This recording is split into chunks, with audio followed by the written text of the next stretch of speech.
Call to order the meeting of the City of Albany Budget Committee. May we have a roll call, please? Chrisman. Here. Michael. Here. Keller. Here. Canopa. Holden. Here. Olson. Summers. Here. Kellum. Here. Connolly. Here. Kopsinski. Here. Coburn. Here. Johnson. Here. Thompson. Here. Thank you. Thank you. Tonight, we want to talk a little bit about the art competition that we have this year for the budget, the cover of the budget and the pages in between the sections that have been blank in the past. We'll have artwork from the 3 Albany middle schools.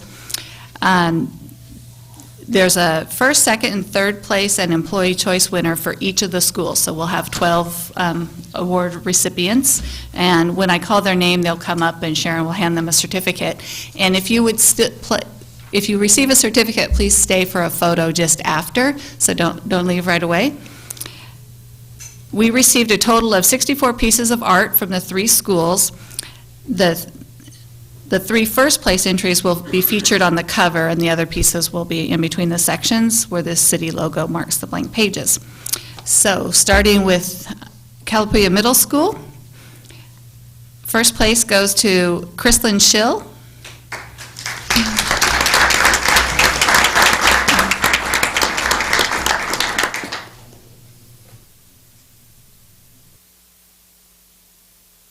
And second place goes to Jordan Applegate.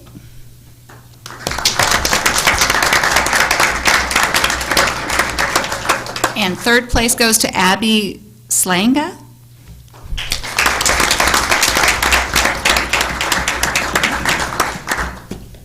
And the Employee's Choice Award for Calapooya goes to Ilya Salzman.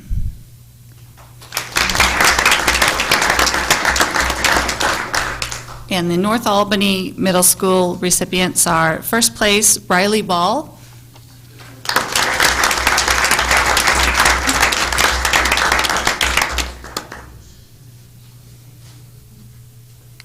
And second place is Wyatt Walls.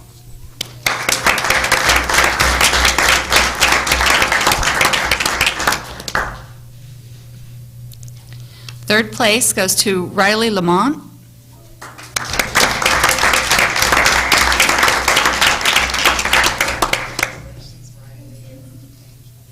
And the Employee's Choice Award goes to Wyatt Walls.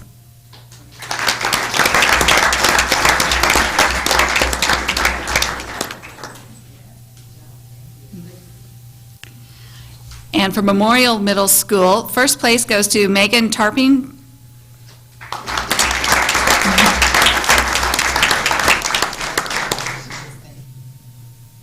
And second place goes to Abby Egan.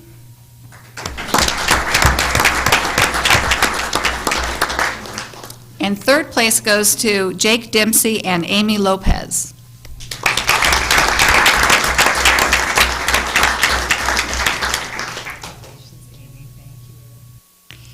And the Employee's Choice Award for Memorial, it goes to Kate Kratka.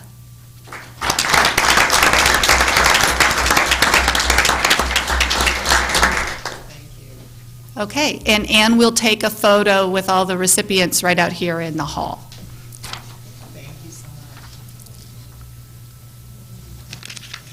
And everybody leaves.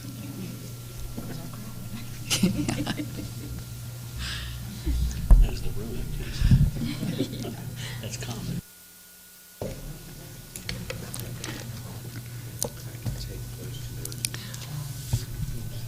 Okay, next on the agenda is public comment. If we have anyone here for public comment, you can come forward to the podium.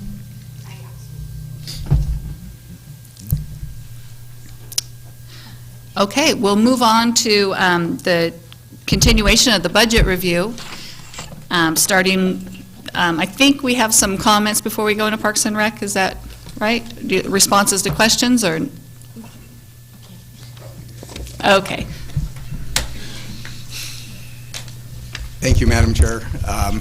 In response to questions that were raised last night and have on the dais, substitute language for the program and responsibilities I'm trying to remember, Page 105. 105 for the non-departmental fund, yeah, describing the transfer from the general fund to Parks and Recreation and the purposes of that transfer. It combined what on the previous, thank you, on the previous, or last night's version had two separate bullets, and the numbers that were identified in those bullets have actually been carried forward from a number of years.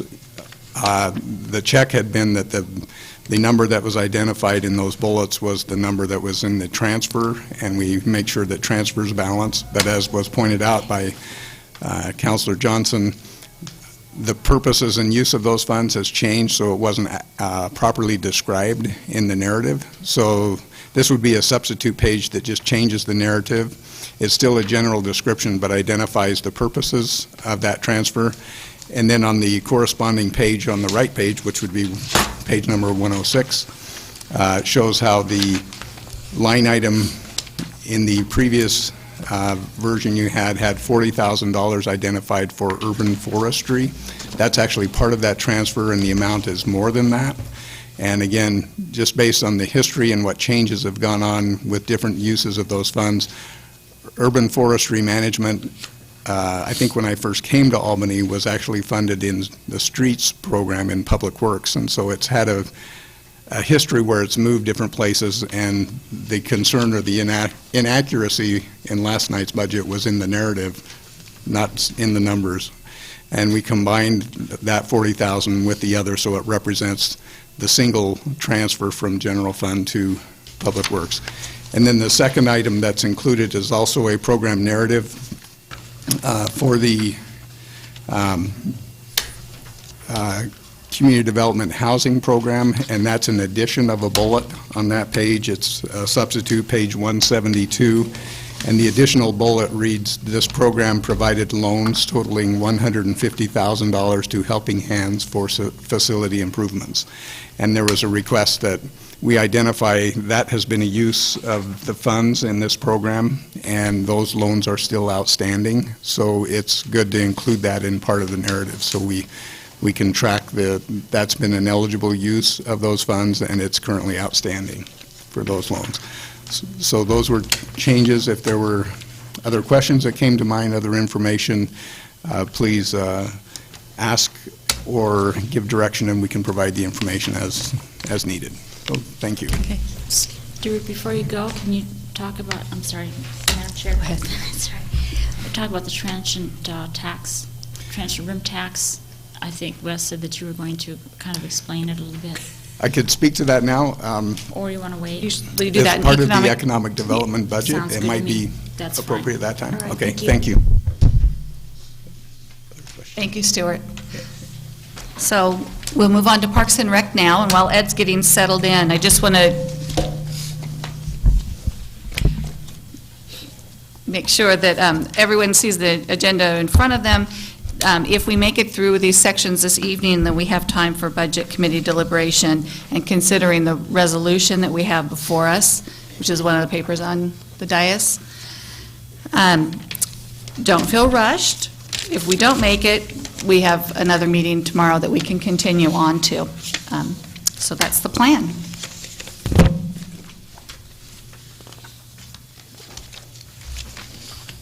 Ready? Are you ready? Is this on? I guess it's on. Okay, great. Thank you, committee members, for entertaining my presentation tonight. Before I get started on my remarks, I did want to introduce the division managers that are with me tonight. Some of you may or may not know them, and so starting on my far left is Katie Nushazar. Katie essentially manages our recreation programs, which is inclusive of not only the activities that people might register for, but also includes the senior center and all of its programs and nuances, as well as our special events. And so we'll talk about each of those areas very briefly this evening. Craig Carnegie, sitting next to Katie, is our Parks and Facilities Maintenance Manager. So he has an interesting set of hats that he wears. He has three hats. He's the official city forester. which is a position established by ordinance. Craig also manages the Park Maintenance Division, which is in Fund 202, and then he is also responsible for managing the activities of the Building Maintenance Division, which is actually in Fund 701, which is Central Services. So he wears three hats. They're big hats, but he does it pretty well. And finally, you all probably know Rob Romancier, our aquatics manager. He also manages or oversees the sports program for us. I think the character, as I would define him sitting next to Rob, is Bruce Edwards, and some of you may have caught Bruce on TV here recently on KVAL talking about snakes and fish dropping out of the sky on ball players. So that was an entertaining interview at KVAL. Creates quite an image of Albany. All right, thanks guys for being here. And these guys are really responsible for helping me pull together the budget. And so if I get stuck on responding to a question at any particular detail, if I don't have the answer, they'll pitch in and help us out. So I thought I'd kind of take you through a sequence of questions. What does Parks and Recreation do? We've described a little bit by introducing the managers what we do, but there's a little bit more. How we go about doing it, which is going to be tied directly to the budget document. I want to then get into a little bit of detail, a little bit of background about previous fiscal years and how those fiscal years are reflected in the way we budget today. And some of you are going to feel that this is quite familiar, but I think for new committee members, it's probably particularly important to understand where we came from in order to understand where we're going. And then zero in a little bit on the specifics of this year's budget proposal and specifically any issues that I see either unfolding or being resolved. Most issues are unfolding, let's put it that way. So if you would give me just about five to 7 minutes, I think I can work through this, and then I'll be ready for your questions. So as I mentioned earlier, Parks and Recreation as a department operates in 3 different funds. Those 3 funds are all reflected under the Parks and Recreation tab that you have in your budget document. We have 36 properties that we manage, individual properties, 801 acres, and those are park acres and open spaces of all shapes and sizes, and they're spread throughout the city. We maintain 14,000 public trees that are essentially in the street right-of-way, as well as park trees. There are various estimates on what those trees are worth to us as a community, and the number we have is about $16 million. I mentioned Katie is responsible for our events as well as our recreation activities. Those special events would include Northwest Art and Air, for example, River Rhythms, Mondays at Monteith, Children's Performing Arts Series, and a lot of other little events, including one we introduced last year called the Zombie Chase. I don't think that I recognize any participants sitting at the dais here, but there were a couple of hundred, several hundred, 400 participants in that inaugural event, and it was a blast. I think it's important for me to note, in addition to the services we provide, there's a community impact associated with this investment in Parks and Recreation services. And being very conservative and gathering our information directly through exit polls at our events, we ask people, so what did you spend here? If you stayed overnight, what did you spend?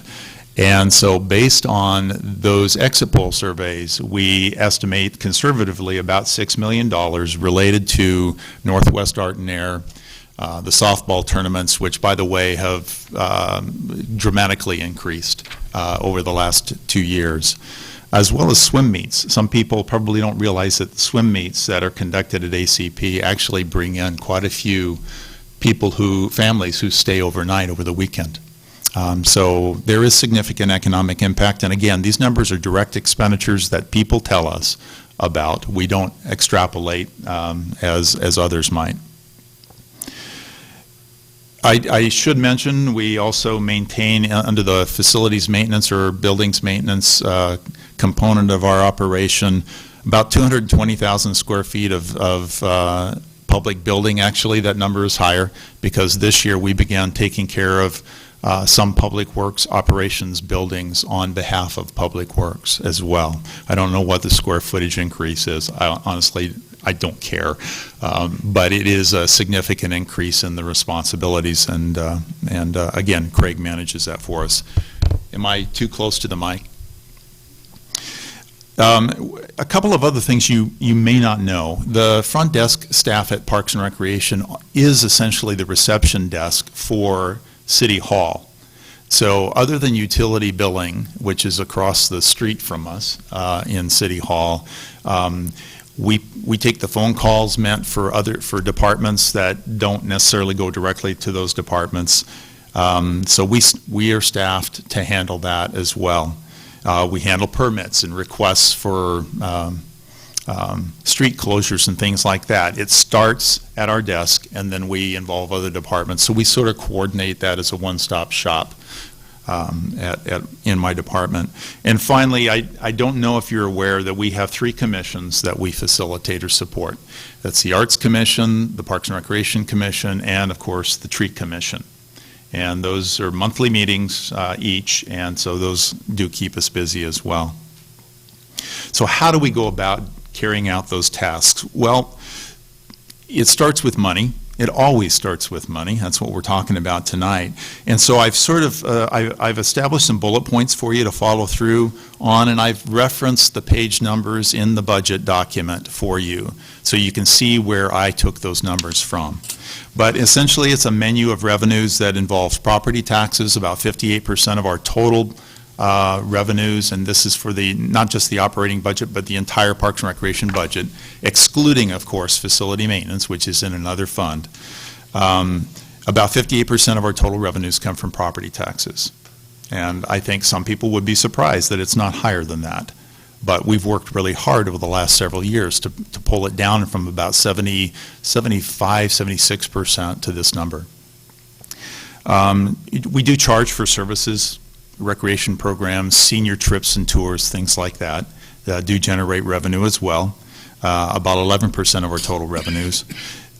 The one we really work hard at, and it's 5%, just 5% of our total revenue budget for the year coming up, but it takes a lot of work and involves every single body in the department, but especially the folks that work for Katie. We'll generate about $318,000 this next year in cash donations. Those donations primarily come from businesses. About 90 businesses in this community are partners with us in our events and in our programs and activities. I think it's really interesting to note that this past 12 months, we generated about $1.3 million in cash donations, grants, and charges for service. So that averages with 25 or 26 FTEs that we have in our department, that's about $48,000 per employee that is generated over and above the taxes that are generated. 17% is our beginning balance. Every year recently, we've been carrying forward a pretty hefty beginning balance, and we're going to talk to you a little bit later about where that comes from, because it's unique to Parks and Recreation. Other departments aren't positioned the way we are positioned to generate some sort of carryover. Finally, we've got some nickels and dimes related to the other 2 items, transfer from other funds, and I wanted to make sure, stop on that, and make sure there aren't any additional questions related to the general fund transfer of $187,000 to Parks and Recreation. If not, Betsy, I think, okay, that was it. And then miscellaneous revenues, interest earnings, permit fees, things like that would get tossed into miscellaneous revenues.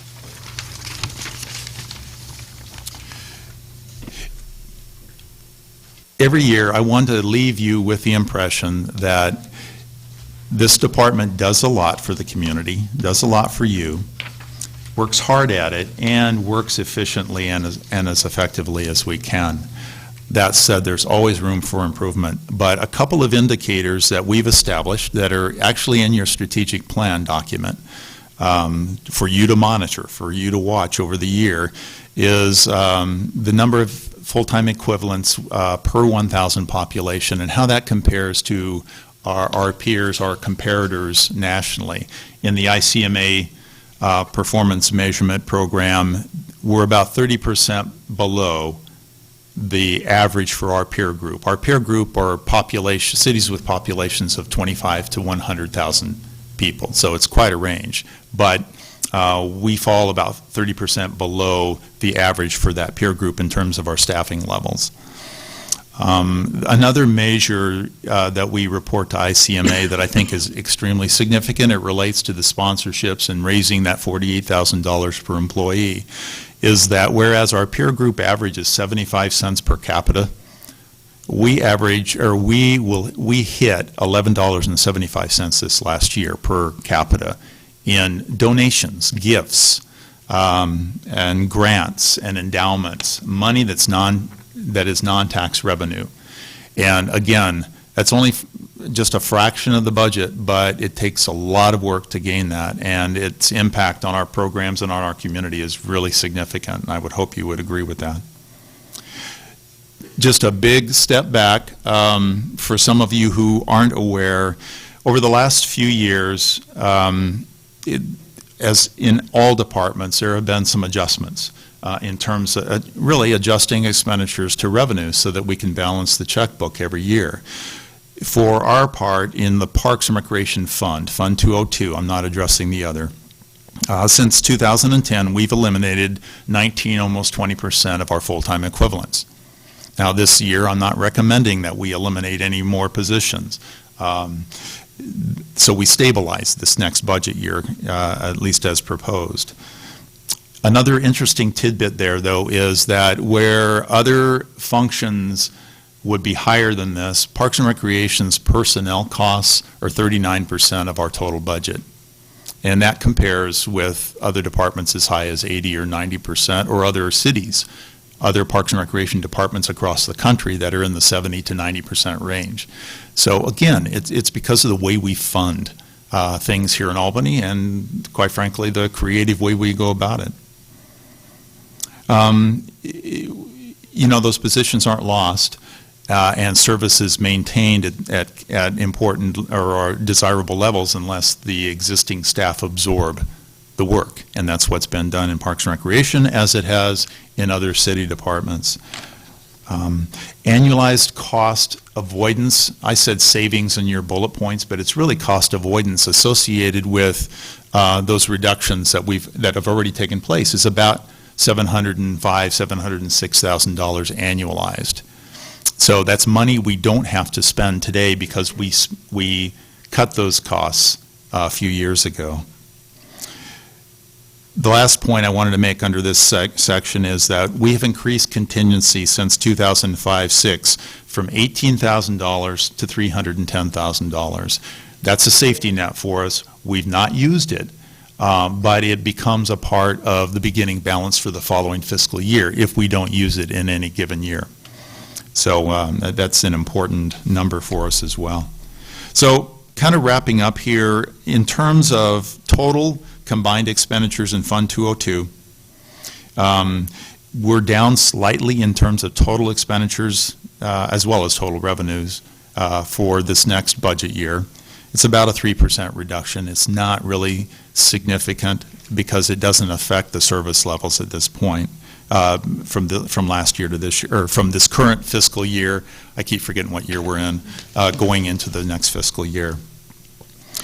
And you see the numbers, how those are broken out. There are operating programs. Those are the basic operating programs that we've described, as well as another $685,000 for self-supported programs. A self-supported program would be the Park SDC's program, revenue in, revenue out, expenditures out from the same program, or the senior endowment would be another example of a self-sustained program. We have about 80 revenue accounts that we have to fill and manage. And so that takes some coordination, takes some work throughout the year. I do want to say that charges for service and donations, gifts, sponsorships. In this economy, it's still extremely volatile. So when we project a number going into the next year, we work really hard to achieve that number. Last year, we exceeded it, but you just never know because businesses are some are getting healthier, some are not, and we depend on businesses for our contributions. So if we don't achieve the revenue, we cut the expenditures. That's how we have to operate. We don't spend the money if it doesn't come into the bank account.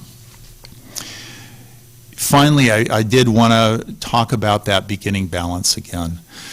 The beginning balance in every budget year is made up of money that we didn't spend the previous year, plus any new revenue that we might realize. This past year, this current year, we're projecting that we'll carry forward into the next fiscal year about $842,000. That's 71% higher than the budgeted amount for last year. Where does that come from? That comes from the $304,000 contingency that we didn't spend. It comes from some unanticipated, grateful for revenue that we generated in excess of our budgeted revenue this current fiscal year.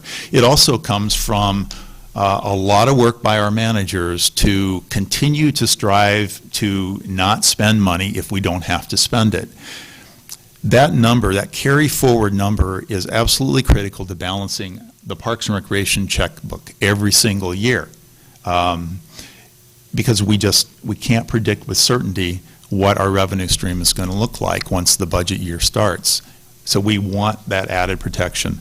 Out of that $842,000, as I've noted, we've done something unique this year that we typically can't do. I think most of you, or a lot of you anyway, I guess maybe just the counselors, were in the CIP review meeting. And you may recall a few weeks ago, and you may recall my statement about a $1.5 million list of park repair and capital replacement projects. Those are projects and needs in existing parks, not brand new projects or facilities. We still have that $1.5 million need. Annually, we average about $100,000 that we can scrape together to put into replacing equipment or making repairs to sidewalks or fixing buildings and things like that, park buildings. Generally, it's less than that. This year, because of the really hefty number that we're able to carry forward as a beginning balance, we're going to allocate a big chunk of that, $351,000, to those items that I listed in your bullet points. Examples are replacing curb ramps that don't meet ADA, replacing sidewalks and paths, running paths in parks that are crumbling or heaving and are starting to represent a liability to the city. And some of the money is going to projects at Maple Lawn Preschool, the Senior Center, to address air conditioning units that are failing, or address flooring that needs to be replaced because it's really old and it's beginning to show its wear and tear. And we're about customer service. We want to make sure we're presenting a good environment for our customers. $50,000 of that $351,000 is going into Program 1507, which is Parks Capital. And there's a reserve account in Parks Capital that you'll see, you may have already noticed. $50,000 from our carryover revenues will go into the reserve to build against future projects coming off of that park repair and replacement list that I described a little bit earlier. One other thing that's in that $351,000 that I wanted to mention. A few years ago, or 3 years ago, I think, Dick, we eliminated irrigation water during the summer months in some of our parks. Most of our parks that are irrigated, with the exception of ball fields and places that earn revenue for us. We couldn't cut our own throats. We do receive complaints about brown grass in our neighborhood parks. But probably more importantly, we're beginning to lose some trees that were planted, and those trees represent a significant investment by this community. And so we are proposing with this budget and part of that $351,000 to restore irrigation to 5 of our neighborhood parks this year that had irrigation systems in them. And that money will go toward the water, obviously, that it takes. It'll also help us repair some irrigation systems that have been shut down for 3 years and will have to be reactivated. So I did want to mention that. There's an operating cost associated with that, but there's also a quality of life here that we want to restore as quickly as we can. It used to be we had green parks in the summer, and we'd like to work toward that again. If you take the $351,000 out of the equation, this budget increases by $148,000 for basic operating expenses. And that $148,000, or about 2.4% of our operations budget, is wages and benefits, contract maintenance service increases, and utility increases. And that $148,000 covers those increases in expenses. And of course, the contingency is there, slightly increased this year. Just a couple more points.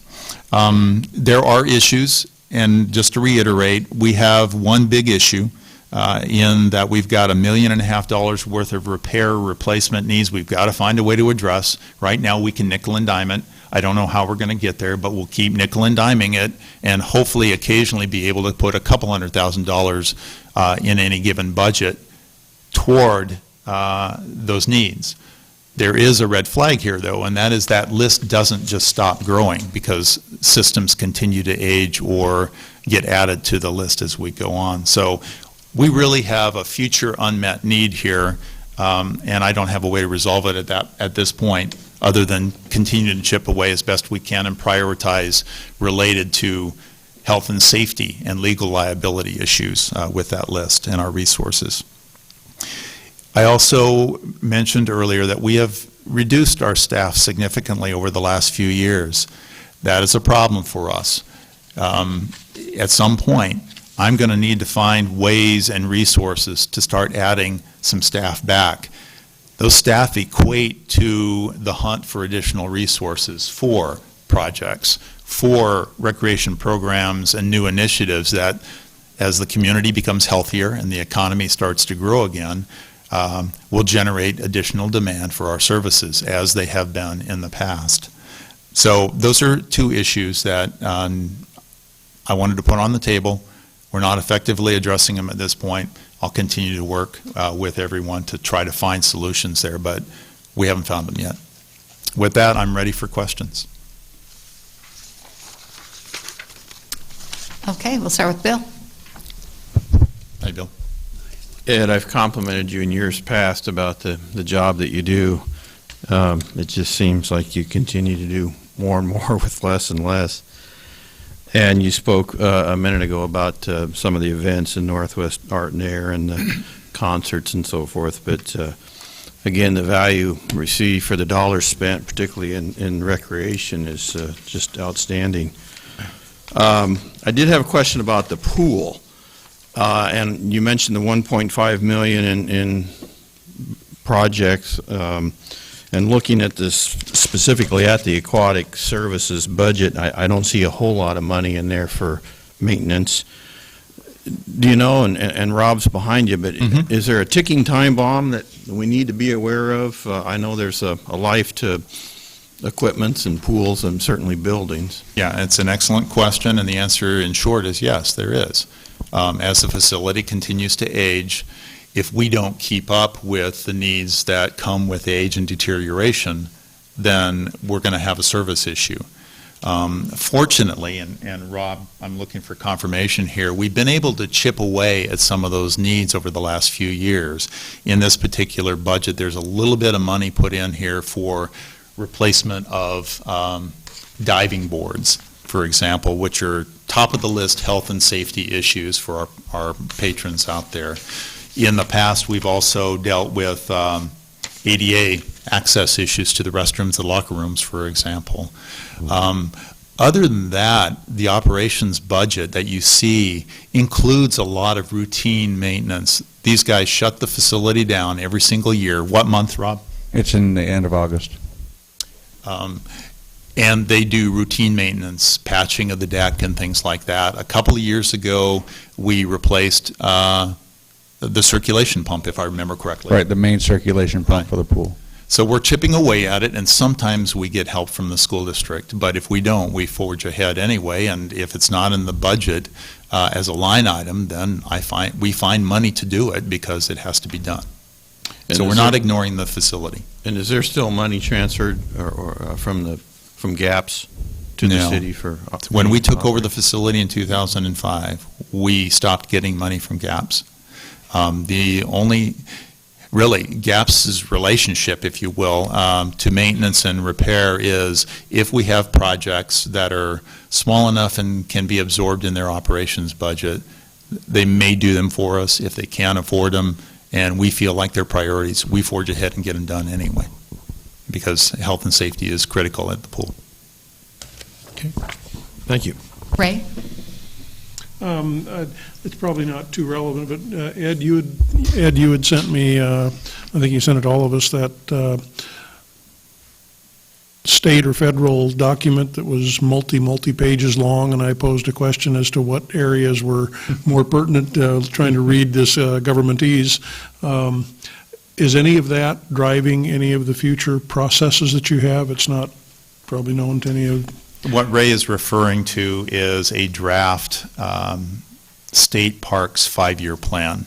It's called a statewide comprehensive outdoor recreation plan, or SCORP, and I was a part of the committee that wrote it. The short answer is not directly. Okay. What that document does do, though, is it identifies emerging issues and emerging trends that we're a part of, we need to respond to if we're going to serve our community effectively, and that's what our programming is about. But it also sets the stage or the menu that of improvements and projects in the future that the state in its grant programs is going to be willing to fund. And it's interesting because some of the projects, types of projects, park projects in Albany that the state would have supported with its grant programs in the past, this next go-around won't score as highly. So it's going to be a very competitive environment over the next 5 years. But directly, no significant impact on us. A couple. In Boise, there was an incident with a tree that local house guy said, hey, there's a problem with the tree, and it was in the planting strip, or it was a quote, city tree, unquote. Mm-hmm. Windstorm comes along, city didn't do anything, went down on his house, sued the city. Mm-hmm. Are we covered there? I don't see a place where, it would fall into place. It's there. actually in the park maintenance budget, and if you don't mind, I'm going to pitch this to Craig because he's the urban forester. He's also the park maintenance manager, and he can tell you generally how we're positioned to respond to issues like that. So what we actually do, we do assess trees in the public right-of-way on a regular basis. We also do annual circuit pruning. We've got 4 quadrants that we work in throughout the city where we go in and prune the trees to our standard requirements per the code for street clearance as well as pedestrian sidewalk clearance. And at that time, we run hazard tree assessments as well. And then we also respond to a great number of service requests from residents who identify concerns with their trees, and we'll go out and make an evaluation and determine whether the tree needs to be removed or if it can be just pruned up to add a little more structural integrity to the tree and make it safer. Thank you. And sometimes we don't catch trees before they fall. It happens. Just as a point of reference, on page 194, there is an account 60226, General Tree Services. That's where you would see the tree service contract, the quadrant services that we do each year. Second question was, at the ball fields, in the past, there has been some attempt to focus the lights. Is that something we do in-house? It is. Yeah. It is, every year. It needs it again. Well, and I've got the two guys here that are responsible for that. So Bruce manages our sports programs, he's a softballer, and he's really particular about the lights. So if you have a particular set of lights you think are off, let us know. Well, my building is on Commercial Way, and that's, 1,500 feet away? Okay. And the side of the building is bright. Oh, well, that's good to know. That's good to know. Different factors can cause them to, get knocked out of alignment, but we'll take a look at that. Yeah, Stuart came over.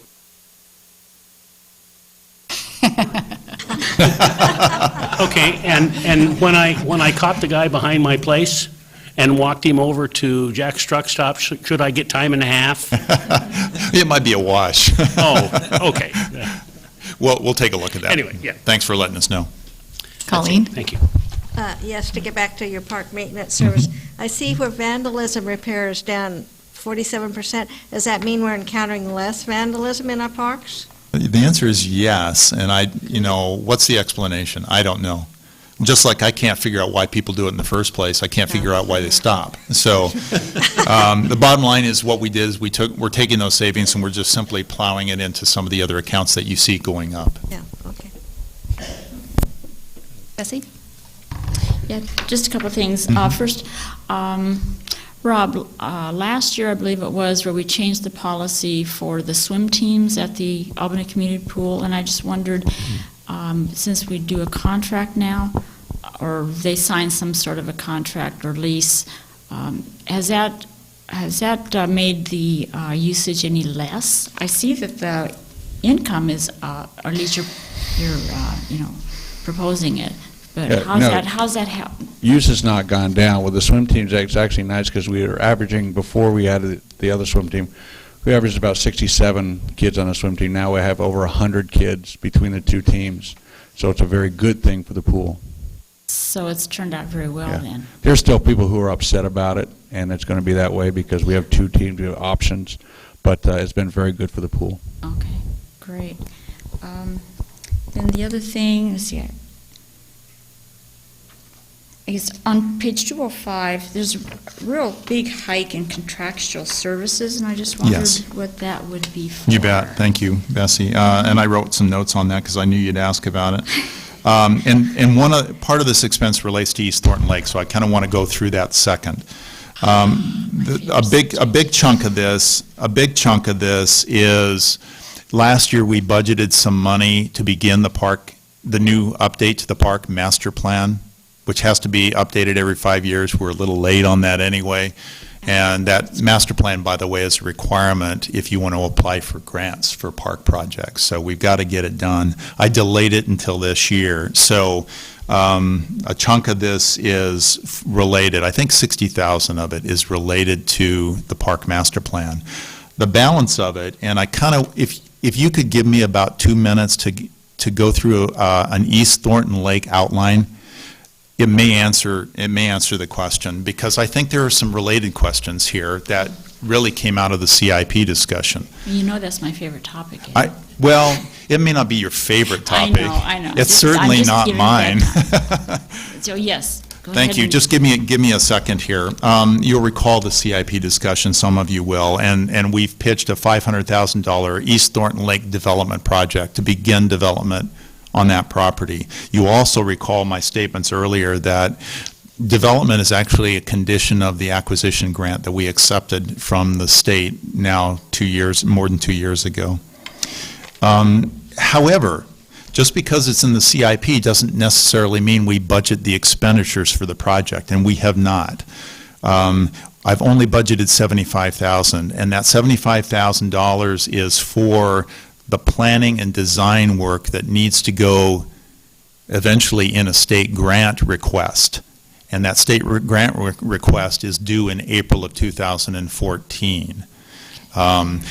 If we don't do the planning and design work, number one, I don't have anything to drive the capital campaign that I need to launch this summer, but we also won't be able to apply for a grant even if we decide to move forward on the project.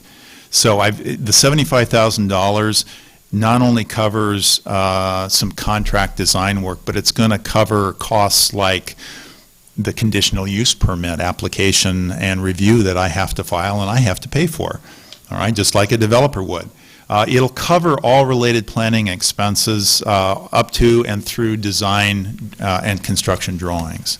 So that's the 75 that you see there.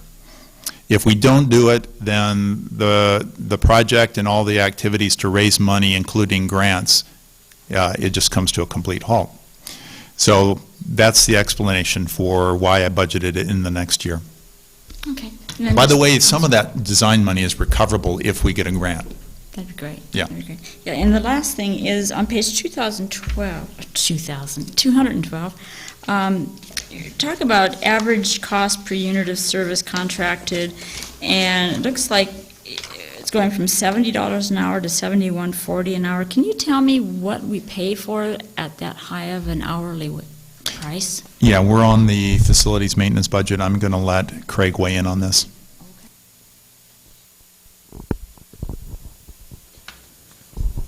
That actually includes materials and supplies as well as just the labor cost. So it's overall contractor dollars that we would spend on a project. That's our average price. So it's not just the hourly rate. Okay, so it does include the materials and Right. everything. Okay, that helps. Thank you. Yeah, Jeff?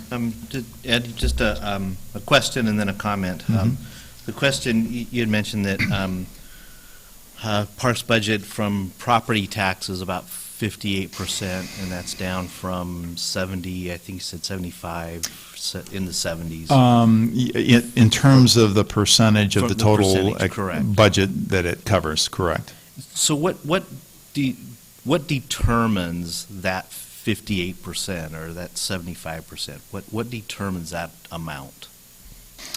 That amount essentially, well, so a reminder to everybody that current city policy or council policy is that 20% of the total tax revenues, property tax revenues that come to the city, 20% of that is dedicated to the Parks and Recreation Fund. That's a long-standing policy of the city council, but it's the council's policy. It used to be 28, 29%, and then, Bill, a few years ago, 2005 maybe, we reduced it from 22% down to the current 20% at my suggestion. So that dedicated 20% revenue, whatever that equates to, depending on the total tax receipts, that's the number. So it's fixed based on whatever the city receives in total tax revenues. Whether it's 58% or 68% or whatever is sort of dependent on how big the budget is and what other revenues are put into the mix. Okay. Make sense? Yep. And then the comment, I really glad to see or really enjoy seeing the expansion of softball tournaments. It sounds like somebody, one of your staff people are really behind that, and I congratulate you for that, because it can be a huge draw to the city. It might be real hard to believe. I used to play a lot of softball. A city, Prescott, Arizona, at one point, that's what they were known for. They were the I don't know, softball capital of the world, I guess, for a while. A lot has grown out of that since then, but at one point, that's what they were known for, and it can be a huge draw for the city, I think. Well, it's becoming a huge draw here. We're drawing twice the number of tournaments that we Awesome. drew just a year ago. And the reason we are is because we've invested a lot recently in these facilities, and Bruce in particular has led the way.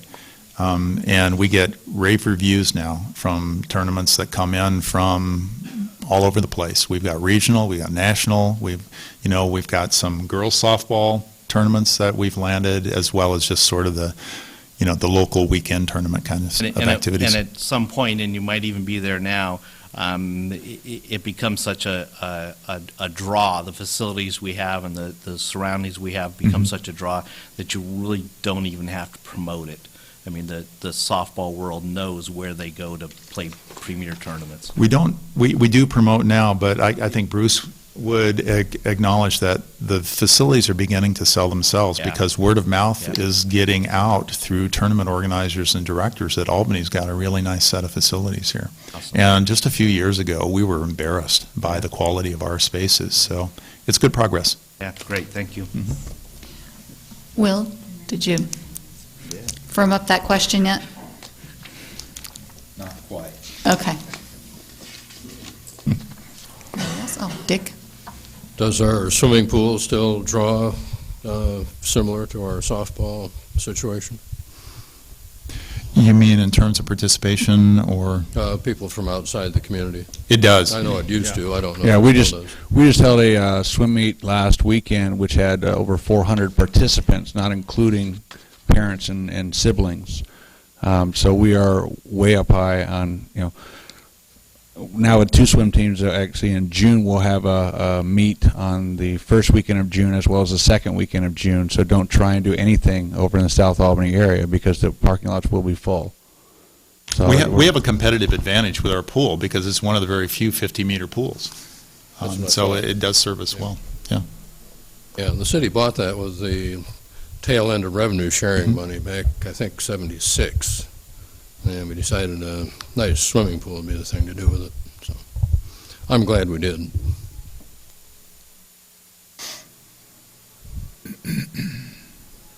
I guess Okay, the go one ahead. question is, on your performers, there's quite an increase in performers. And I'm Are you wondering- looking at the performance and? cultural arts. I'm wondering who that performer is that is really kicking it up. I wanna Well, we go can see tell them. you now. I'm on page 203. Thank you, and Katie's going to answer the question. So for this year, the performer is the group Foreigner. However, it is not just that performer. We actually, because we have three major series or performance kinds of events, we have the River Rhythms Concert Series, which has 5 concerts, the Mondays at Monteith, which has 5 concerts, as well as the Northwest Art and Air Festival, which not only has the main stage performer, who is going to be the group Foreigner, but did I say Foreigners coming? Foreigners coming. Is Foreigner coming?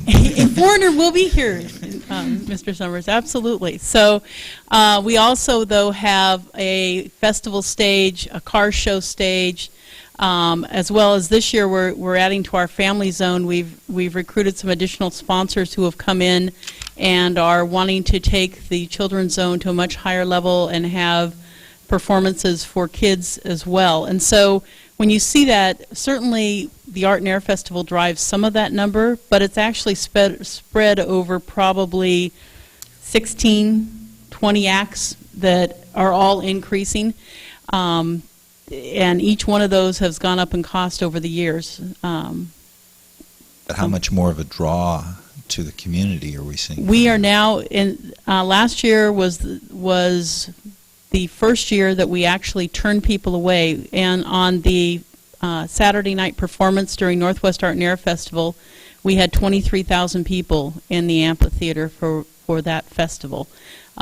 Just for the performance. We had people that have literally contacted us from Wyoming, from Nevada. We've had people already from Linwood, Washington, who are calling up now saying, how do we get our tickets? We have people that are coming from California, and we're getting calls all the time from people from outside the area. So it really is increasing the draw, as well as still in providing some great entertainment to the Albany community. So, but we're filling to capacity, particularly at the Art and Air Festival. Thank you. No problem.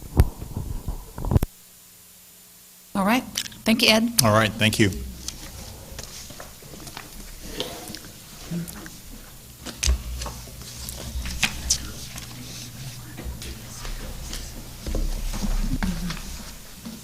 You don't want to be too big of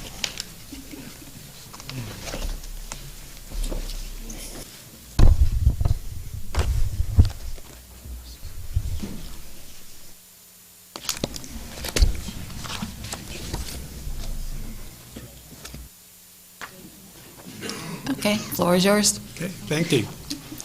Members of the committee, I'm going to present the Human Resources budget. For those of you new to the committee, Human Resources Department's mission is to provide expertise, consultation, and leadership in the management of the city's human resources. And the city's human resources, its employees, make up anywhere from 60, 70, 80% of most departments' budgets. So as a support function, human resources is in the background assisting departments with managing that resource on which we spend 70 to 80% of the budget. As most of you know, the Human Resources Department has cut its budget by approximately 25% over the last 3 years. We cut staffing by 20% 2 years ago. At the time, we moved some functions to finance and some to the city manager's office, and we've also relied heavily on Laura Hyde and her staff in the city manager's office for support. For fiscal year 2014, the HR budget will grow by about 2.67%, which is predominantly the result of increases in personnel costs, PERS, health insurance, and a 2% salary increase. Just two items that I want to point out in our budget. During the current fiscal year, there's been pressure on two funds in our budget. Labor Relations, which is Fund 60212. In the current fiscal year, we've had two interest arbitrations, one with police and one with fire. We've had an unfair labor practice and grievance and some other complaints that required some outside legal assistance, and because of that, we've exceeded that line item, as you see in the budget. We are in negotiations now with fire. Or starting Friday, actually. We will have negotiations with police starting in the spring, so in the coming fiscal year. It's hard to say whether we will end up in arbitration again. We are hopeful that we won't.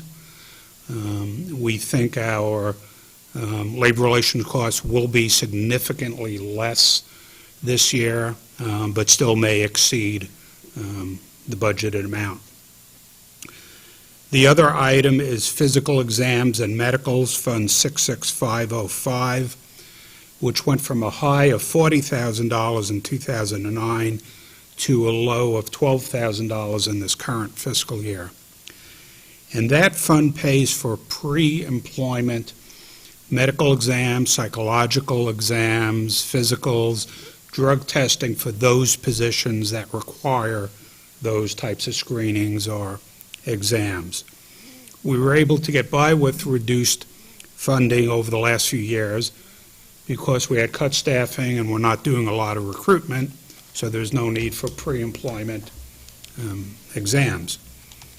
During the current fiscal year, with the fire department getting the SAFER grant and filling 6 positions, and some other departments starting to pick up slightly on recruitment, that put some pressure on that account.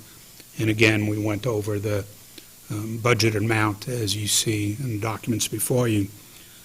During the coming year, we haven't asked for any increased funding. Again, depending on recruitment activity, though, we don't know whether we will exceed it again, but with fire already at full strength and police close, we're pretty confident that we'll be able to come in under budget. With that, I'm going to stop, and my goal was to be the shortest presentation, and I think I accomplished that. So if there are any questions. We'll balance that out with the most questions, all right? Okay. I have 7. Okay, you may have one, and then... No, I don't. You don't have, I do. I'll start it off. Okay.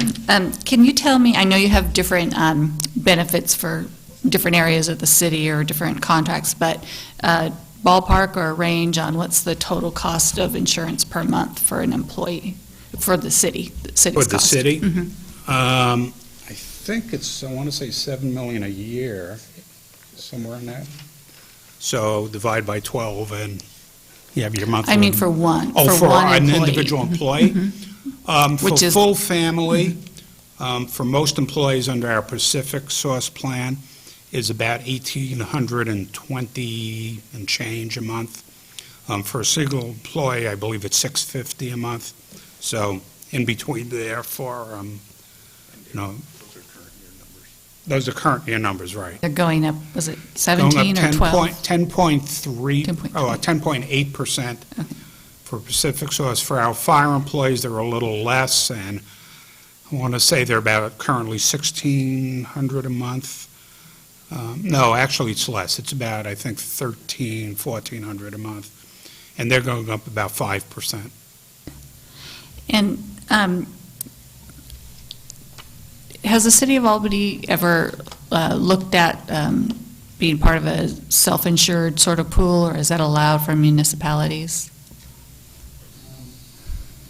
I think the city has to have over a certain number of employees to do that, and I don't think we do reach that level, but it's been a while since I've looked at that. An alternative that we'd have, instead of being self-insured, we could participate as part of a pool with city-county insurance services. And so that's really our comparator when we look at premium costs and coverages that are available. And at this point, we're faring a little better in the approach that we're taking instead of combining or joining with CCIS. We do have, as I mentioned yesterday, liability, property, and workers' comp coverage through CCIS, but not currently health insurance. Okay, is CCIS is it self-insured within that pool of, okay. Okay. Local government employees. And one of the problems that governments have been facing in recent years that is starting to change and may show up, we may start to see some improvement in rates, although who knows, is that we've been getting older as a group of employees, but that is, when I say it's starting to change, a lot of the older employees now are beginning to retire, and as younger folks move in, we should see some advantage over time. That's no pressure on anybody in the room, by the way, but it's just a fact that a lot of your rates are experience-based, and that's what we deal with on a regular basis. And I think this last year the current year we were kind of doing better was the last report I had. We are, yeah. I think we, on our experience rating, below 90% paid in usage, claims paid out compared to premiums paid in. Okay. And Wes is right, the predominant driver of cost is claims experience.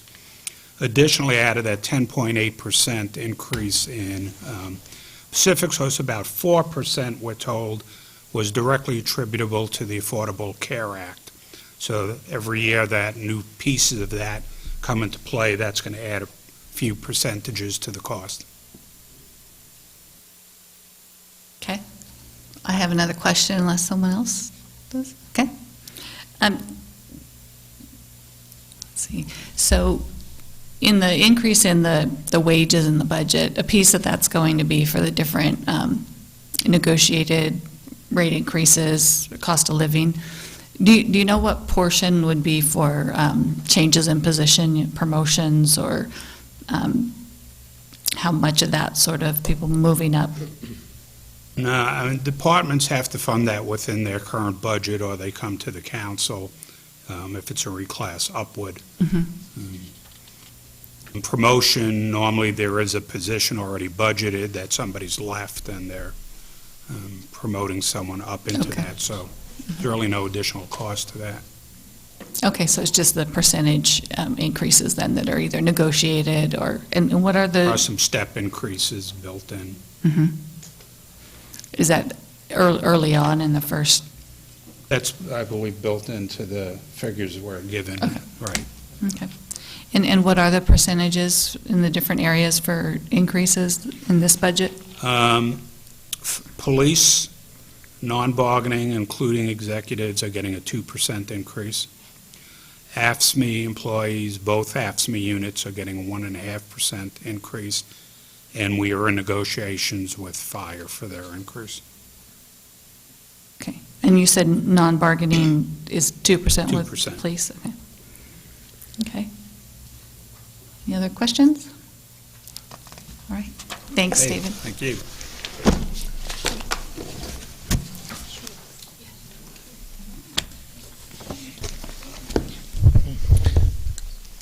So just to put the competition at rest, are there any questions? you here? That's a good question. I am given the responsibility of talking about the budgets for the city manager's office, which include, I'll begin with code enforcement, which is a very tiny budget that's generally dedicated to helping to resolve blighted property issues, trash removal. I think one of our biggest ticket items that we pay for out of this budget is the big pickup, which, just as a reminder, is occurring this Saturday, 8:30, at the fairgrounds for all of those who might be interested in helping to dispose of trash in the community. Again, it's a very small budget that does some real good, though. The Code Squad is a really good cooperative effort among the departments. You saw a little piece in there for using the building department to come and help us deal with complaints about a building that may have some structural issues or something of that nature, and so they're paid out of this fund to help with that issue. And we get, although that budget is small, it really doesn't represent what we're spending on code enforcement citywide, because, for example, none of the salaries, like Marilyn, who is sort of the lead member of the Code Squad, her salary isn't paid out of that. Police department personnel who participate, building department personnel, and so on, they do that out of their regular departmental budgets. So I don't want to leave the impression that that's all we're spending on code enforcement. We spend much, much more than that amount. The next budget that we're responsible for is our economic development budget. And the biggest change that we're proposing this year is to reestablish a position that the city has had in the past. Many of you may recall that Dick Ebert was our economic development director, who had a pretty diverse portfolio of responsibilities. Kate Porsche has been sort of moving up in terms of accepting responsibilities in the economic development area. She's been serving as our urban renewal coordinator or manager for several years now, and I think it's more reflective of her duties to name her as a director in this area. I think it's also important for us as a city to really emphasize this activity, and Kate is uniquely suited to do it. So we are proposing to upgrade her position, and we will see more of a presence in doing direct economic development work for the city there. As has been our tradition, I think Heather alluded to it last night, we've been promoting people, but we haven't been backfilling their positions that they've been promoted from, and that's the case with Kate. So while she'll be assuming some new economic development duties, she will be retaining her urban renewal responsibilities as well. So the cost is really just the cost associated with the promotion, as opposed to adding a new position. This is the fund where we pay, where transient room taxes come into and then are allocated out to the different organizations who receive most of that money. And you can see that our biggest recipients are the Albany Visitors Association, and essentially AVA is the marketing arm for the community. They do what we as a city probably don't do particularly well, which is market the community. They go out and place ads, they help with events, that sort of thing, and so that's where a good piece of that money goes. As you can see, the Albany Downtown Association, the Albany Millersburg Economic Development Corporation also receive pretty good slices of it. One of the advantages of doing things this way, of sending these functions to community nonprofits, is that they're able to leverage in other resources, which I think is healthy. Lynn County, for example, and Millersburg both kick into AMADEC. The private sector puts in some money to support that activity as well. With the Albany Downtown Association, we have an economic development district that kicks in some money, plus the downtown members, I think, pay dues to the association, which produces some money for them. And they manage our Parkwise program, which I can't tell you how happy I am that that is not a city responsibility. It's just, parking in those cities where I've worked, where we were the parking Nazis. It was just a real chronic problem, and it always seemed to go straight to the city manager's desk. So I'm very pleased, and I rarely get parking enforcement complaints here, so it's a very effective program. And to me, those are all, that's all money well spent, well invested. We also have a number of projects that as you may recall, we changed the way that transient room taxes were allocated a few years ago, and we went to some very specific programs: the Albany Main Street program development, the Veterans Day Parade, the fire and police received some of that money to offset the costs associated with their additional expenses from different events. The airport, that was Councilor Reed's contribution to the airport, was to set aside some transient lodging tax resources for capital projects at the airport, the Northwest Art and Air Festival, Monteith House Trolley, and so forth, and also public streets. Public Works also gets some money from that source.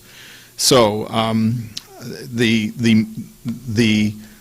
ADA, AVA, and AMADEC, their amounts are set to grow as long as we're seeing growth in the transient lodging tax, which we are. They grow at they get 3% increases each year just to deal with inflation and so on. And the other, any excess amount that comes in goes to those other programs that I outlined. And so we're actually getting some pretty healthy balances, and we're able to do some fairly nice things with, for the Monteith House, for example, and getting our trolley rehabilitated. It gets quite a bit of use and was in pretty dire straits prior to having this resource allocated to it. So, Bessie, did that get to your questions regarding the transient lodging tax? It did pretty well. Like I said, I believe I was in favor of the new allocation when we first did it, and the 3% automatic increase. I guess everyone would like a 3% increase, automatic, like Allied Waste, that type of thing. But it does answer as to where the extra goes to, as far as, because I had not remembered about like the policing of the different events and things like that, how it's divided that way. And so, yeah, it answered that. But I have one more question. Sure. You said something about kind of reestablishing Dick Ebert's position. And I remember at the time when we did that it was a big concern to me, and it turned out to kind of be so, is that we don't put so much on Kate that we lose her. There's so much that you can pile on to someone and give her this and give her that and give her that. And I think all of the different people, different staffs, that's happening to. But I remember when Dick was taking it over, it just seemed like he got so much piled on to him that it was, I think it was almost too much. And I worry about that because I want to keep Kate around. I don't want her to say, okay, I can, maybe get the same money, but maybe not do quite so much elsewhere. So it's just a concern, comment, and... Well, I think Kate would verify that actually this move helped keep Kate. Because it does represent a fairly significant salary increase for her, and she certainly has other options from other places. So sure. To that extent, it helps as to how much work we pile on, and some of the things that we did with Dick. One of the things that we did was that we hired Kate to take some of that burden off. Finally, yes. Yeah, a while back. So, we try and be responsive to that, and certainly don't want to burn our people out. But, the other point, that as we all know, that there's going to be people coming and going in our organization. It just is the nature of employing people. We lost a great chief this year. We believe we're bringing on a great new chief in the police department. And we have some other losses. We've had a lot of retirements of senior personnel. The good news is that we are remaining competitive in terms of what we pay, and we are able to attract in good people. At least that's been our experience up till now. And so I respect the concern. We're trying to deal with it as best we can. And I'm sure you will. I just wanted to make the comment because, it's always the case where government is expected to do more with less, and the people left behind to take on all the extra duties.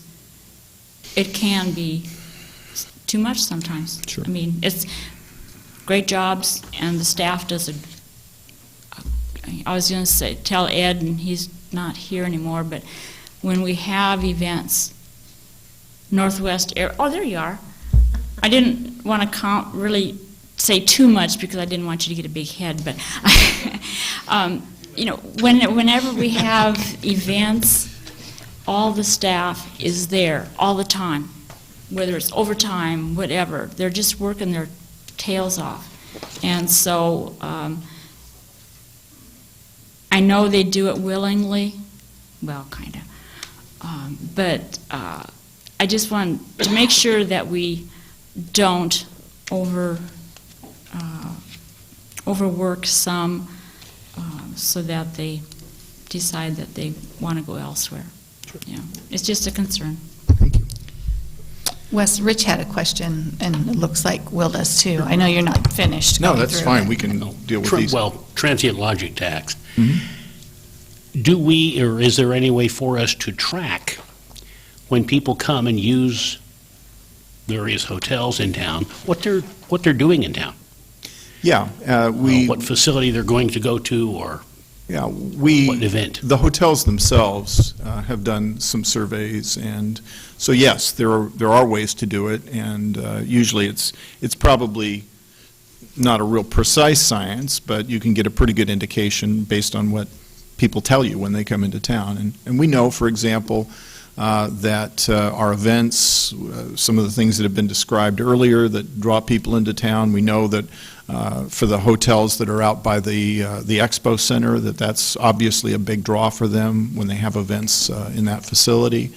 Maybe one of the biggest draws that we have, and why I think we saw a really big slump during the worst of the recession, is business. I mean, people coming to town because they're building something, or they're working at temporarily at a company, what have you, contract work, for example, at Watchang or what have you. So, and that's certainly picked up again, I think, and it's one of the reasons why our transient lodging taxes tend to be healthier. Is that information readily available? I think AVA has, has that information. Again, it's probably not perfect, but sorry. Well, and I'm going to add on to the comments about the personnel under the economic development, and we hired Kate to help take workload off of Dick. Mm-hmm. What is that tipping point? What are you looking for to say, yeah, we need to do that again? Well, when Kate has a nervous breakdown, then we'll probably consider some work. No, in all honesty. And she's back there. She's laughing. No, I mean, I should point out that there is a difference between what we're asking Kate to do and what Dick's portfolio included. He was managing the airport. He was managing the economic development and the urban renewal district, which of course was sort of in its formative stage in those times, and he was also doing transit. He was the transit manager. So Dick was our all-purpose guy there, and so Kate has nothing to do with transit, has nothing to do with the airport, and so her focus will be on urban renewal and economic development.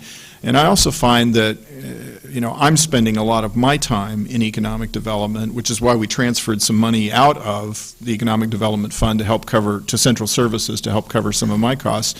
Today, for example, I was at an AMADEC meeting this morning. I spent an hour and a half talking with someone about tourism-related issues this afternoon. I would say, who knows? I mean, a good percentage of my time goes there as well. So ideally, I'm providing some support to Kate in that area as well. But you know, we talk every day. I have an open door. People will come in and they will say, hey, I am swamped and I can't deal with this. And we've had that situation up in our community development department. Heather alluded to this last night, that things are starting to heat up. I mean, we will issue over probably somewhere around 120 single-family home building permits this year, which is the highest probably in the last 5-6 years that we've issued. We're seeing, I think it was in April, we had a $160,000 month in our building division, which was huge in terms of the amount of revenue being brought in, which means that we're seeing new development activities coming on. And that puts some real stress on folks, and we will talk about that. We'll say, okay, well, we need to add some administrative support, or we need to contract in some more time from different people, and or, you know, at some point they're going to come to me and say, hey, we just can't get by without having another employee here. And usually someone will say, well, and I've got a plan on how I want to try and fund that position. And we heard a little bit that from the fire chief last night, because he's really pleased to have these 6 new firefighters. It allows better coverage, better service. But if we don't have a revenue source attached to fund them into the future, then he's got to get real creative about figuring out how to try and keep his staffing levels up. And he's got some ideas that he's working on, and you know, I'm hopeful that we can figure out a way to keep as many as possible. Thank you. Jeff? Wes, on the transit room tax, the big three, the Downtown Association, Visitor Association, AMDEC, they all got a 3% increase by the way that that's set up.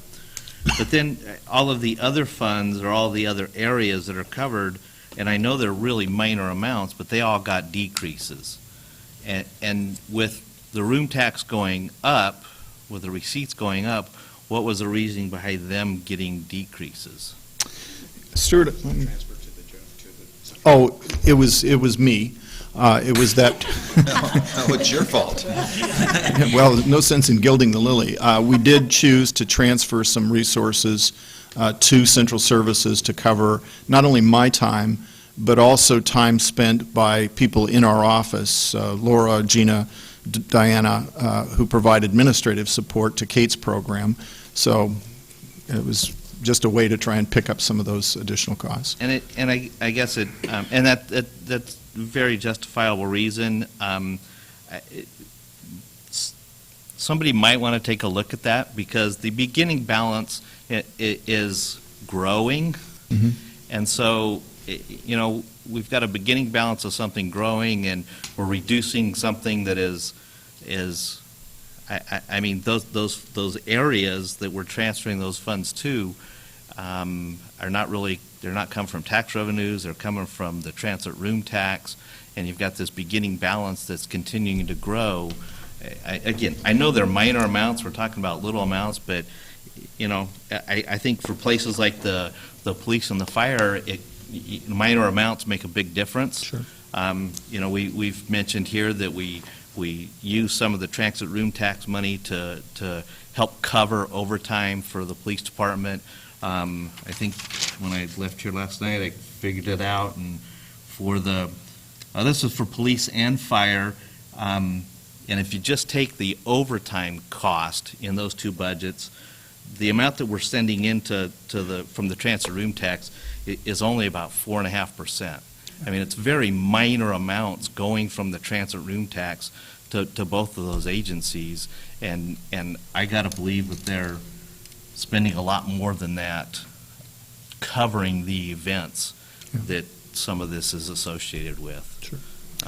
Well, it would not hurt my feelings to use more transit lodging tax money for services that, you know, obviously benefit people who are visiting our community. And there are communities that use much more than we do. Now, we have some constraints, but we are nowhere near the limits of the law at this point in terms of the amount of money that we are sending to those kinds of activities. So we certainly could look at that. And you know, you've got things like somebody going to streets. I mean, $2,000. We use a whole lot more than, you know, the wear and tear on the streets is a whole lot more than $2,000 for when you bring. I don't know if Katie's still around or not. You bring 23,000 people in one night for a concert. You've put a lot of wear and tear on streets, police, fire, all that kind of stuff. And that's just one night. Yeah, I think that the basis of this in the past has been just sort of the time of people who are involved in having to put up barricades and that kind of thing. Sure. You know, and we haven't gotten into those other issues, but it's certainly something worth looking at. And then if I could, just one other item, and it's mainly because I don't know where else to bring this up. It seems like it falls under this Economic Development Fund because we're talking about the transit room tax, and because you're at the microphone, there has been at least 2 articles in the newspaper about Lynn County asking for funds from the city. And there's, you know, nothing at all in the budget about that. I don't really want to, I don't know if I really, I don't really have a preference one way or the other, but I think there needs to be a discussion about it at least. Yeah, and I'm just going to throw that back to the committee, Jeff, is that there have been some discussions in the past between the City Council. We are actually scheduled to have a meeting with the Board of Commissioners on June the 3rd. We tried to set it up at an earlier date before these hearings, but just couldn't get people together. That really, you know, it's a policy issue. It's not a staff issue. I mean, if the City Council and the Budget Committee say, yeah, we think that's a great idea, then, you know, we'll follow that direction. We did not propose it in the budget. We as staff, I don't believe, received any formal request to do so. Okay. We'd heard that it was, you know, going to be included. One of the commissioners called and said, yeah, their budget committee was going to put it in their budget, but they didn't, you know, even ask us to attend that meeting. So, yeah. Okay. I had conversations with, you know, Commissioner Tucker had stated about they had put that into their budget. But, so what we had stated, there was never any formal grant application at all. And so we have requested then as a council to have a joint meeting with the commissioners, so the ball's in their court to respond on when to meet. Because it's not just so much their request, if they're requesting to us, there's some other issues that we would like to bring to the table too. So, and I think there would be a good discussion to have, but so far that's kind of on hold for that. So the likelihood of it happening in this budget is probably nil, because if the council's not meeting with them until the first week of June, this group will never hear that request. This group could, you amongst yourselves, you can bring up any issue, and you could say, I think we ought to give $60,000 or whatever the amount is to Lynn County, if that were your preference, at which case you can have a discussion and decide whether or not you wanted to make that recommendation and have it included in the approved budget. The City Council, if you also has the ability to make changes in the budget, and if 60,000 would not be a number that, you know, would be hard for or that there would be any statutory problem with them, you know, changing the budget by that amount, even after it's been approved by this body. So, but do keep in mind, if you do take the 60,000, you're going to have to take it. If it's out of transit lodging tax, you're going to have to take away from another program that's in transit lodging tax. So it would have to be coming from that. Commissioner Tucker did state in the meeting that he didn't want the funds from transit lodging tax, so it would have been our general fund. So, and that's, you know, right, that's what he stated, so. But in other words, if you take anything out, you're going to have to take it away from other programs. And the main thing is with the Collaborative Tourism Promotion Group that has been funding for, that's set up for new events and for marketing. And the main thing we hear is what are we doing for the program that's going to bring in the more heads to beds? That's the main thing. So we like to really keep that marketing piece going to keep bringing in more tourism dollars. And if you look at the overall dollars, we're hitting our peak ever. So we're doing great. The last few years, by getting between the county and the hotelers and our city parks department with AVA and ADA, everybody working together and meeting and really trying to strengthen our, tourism is just really starting to pay off. So the numbers are showing it. But it's still a little early since we established this program to really know what it'll do in a couple years. I think, let me be real clear, I have had no conversations whatsoever with any of the commissioners or anybody about their request or about their budget. I've had no conversations whatsoever with any of them. I think part of where, and this is just because of my background and historical background with the Expo Center, I think that's part of where the concern is coming, not so much wanting to create things that will bring more heads into the beds, but maintaining a facility, the Expo Center, which draws a huge amount of people today and creates a lot of those current heads going into beds versus creating new programs or new events or new things happening. And there's a need to maintain that facility at a level to where it can continue to attract those kind of quality programs that are already out there. And that would be the concern more than trying to create new type of things at this point. So. Rich had a related question. Well, actually, that was my question before about the tax. Where does it come from? I mean, if a vast majority of money comes from a thing, we ought to be thinking about making sure that thing has support so that, that is ongoing or increased. Sure. And if in fact the Expo Center is a large percentage, we ought to be thinking about making sure we don't look the other way. Sure. Now, it's my understanding that the county said $100,000, or was it 60? The original was 60, then their motion ended up being for 100. But I was told not out of transit lodging tax because they didn't think, we have a certain amount that we're only allowed by law for spending anything that's non-tourism. So, and so much for capital. So we have to kind of watch where where that money's being spent. But he said not to have it out of motel tax. And I said, well, then that would be our general fund, and said he didn't care where it was from. Well, actually, it wouldn't make any difference where it came from. I mean, it's not their business.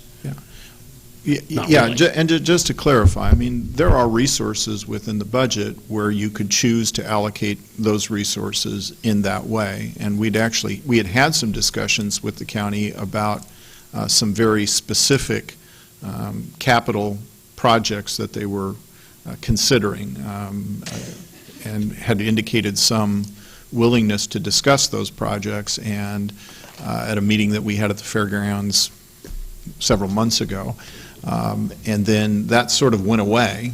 And then the next thing I heard was that they had voted to put a figure into their budget.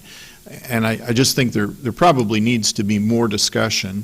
I mean, one of the issues that we're concerned about is that apparently there's no capital improvement program for the fairgrounds in existence. And that's a concern because, when you're managing a multi-million-dollar facility, you need to have a schedule of some kind as to what kind of improvements you're going to make over time. And so, I think that's all good fodder for a conversation that needs to take place between the elected bodies to decide, how we might be able to do some good. And I would agree. I don't think the source of the money, the only critical issue with the source of the money is that we aren't taking away from essential services and programs that we're doing in the city.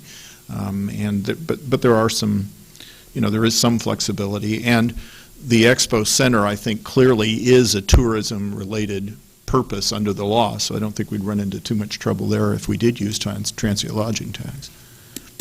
So somebody correct me if I'm wrong, doesn't the county have the statutory capability to levy their own transit tax to add to generate funds for themselves? They do, and I'm not aware, in fact, I did a brief survey and could not find any other situation where a city gives money to a county expo center, and there are many around the state. I mean, where I was in Union County before I came here, the fairgrounds were located in LeGrand. The county levied their own, tax, transient lodging tax, and they maintained their own facilities. That's true in Bend and Deschutes, well, not in Bend, excuse me, in Deschutes County, where the fairgrounds are located in Redmond, and they're maintained by the county, not by the city of Redmond. So it would be a little unusual, but certainly not unprecedented. And I think there is a point to be made that if there's a way to collaborate to maintain an important facility, you probably need to be talking about that. And so the problem is that conversation really hasn't taken place, to my knowledge, at least not among the policymakers who need to have that discussion. Pardon? Not as a group. Not as a group, right. We've had Correct. individuals meeting, but it hasn't really produced anything up to this point.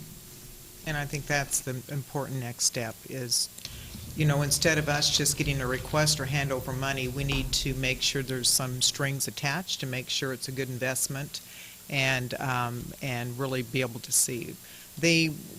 The county, as I understand it, only, and Bess, you might know recently their numbers, but I had only heard it's like less than $200,000 a year that they subsidize that expo. That's a huge asset. And if you think about it, we do way more than that just for our swimming pool, a lot of our public facilities. It's just the county doesn't want to spend any tax dollars on the expo, but it's very common for all public, facilities that it does cost some money to be able to operate, and it is okay to spend some tax dollars on a public facility because you're providing a public benefit. But so they subsidize it very little, but they have not had a capital improvement program for short and long term to really see what those capital needs are and finding a way of how they're going to fund them. So. Okay. Dick? Yeah, I'd like to, if I'm hearing you say you think there's a possibility that we are going to help subsidize that expo, I'm going to object to that. Oh, I'm not saying it's possible. Because we pay big taxes to subsidize their sheriff, and we really don't get any advantage in the city of Albany out of the sheriff. And as you say, here are all these other counties who subsidize their expo centers with a tax, and here are our commissioners very reluctant to suggest any kind of a tax, but wanting us to shell out our tax money to them. So I think it's a ridiculous request, to tell you the truth.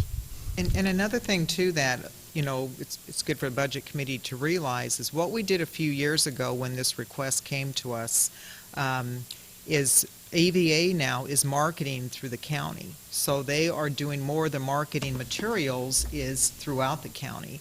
So none of outside of, Albany in Lynn County is paying for, any of that marketing piece. That's done through our motel tax.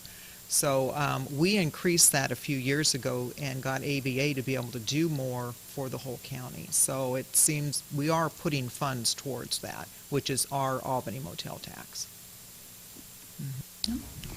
Wes, do you have a little bit more to get through? I do. I was going to say. Question over there on the end. Oh, sorry, Neil. Wes, did I get corrected? There's no county transient tax then? That's correct. It's the city is the only jurisdiction that imposes a transient lodging tax. And other counties do have?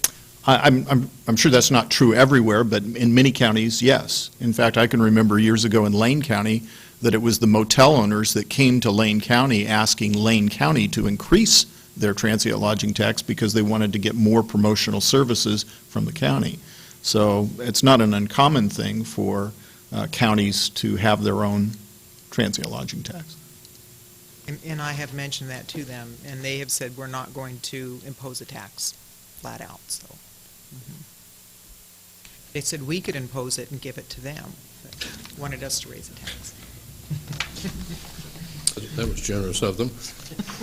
Yep.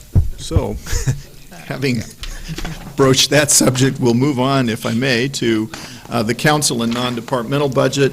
A very, I mean, this budget really, although the total may look fairly impressive at $250,000, most all of that is consumed by two line items, and that's space rental for, the public spaces at City Hall, primarily, and then our membership dues, which are primarily the Council of Governments and the League of Oregon Cities. I mean, that's probably, I shouldn't speculate, but I'm guessing it's 80 to 90% of the dues that we pay for those two bodies. And there's really no significant changes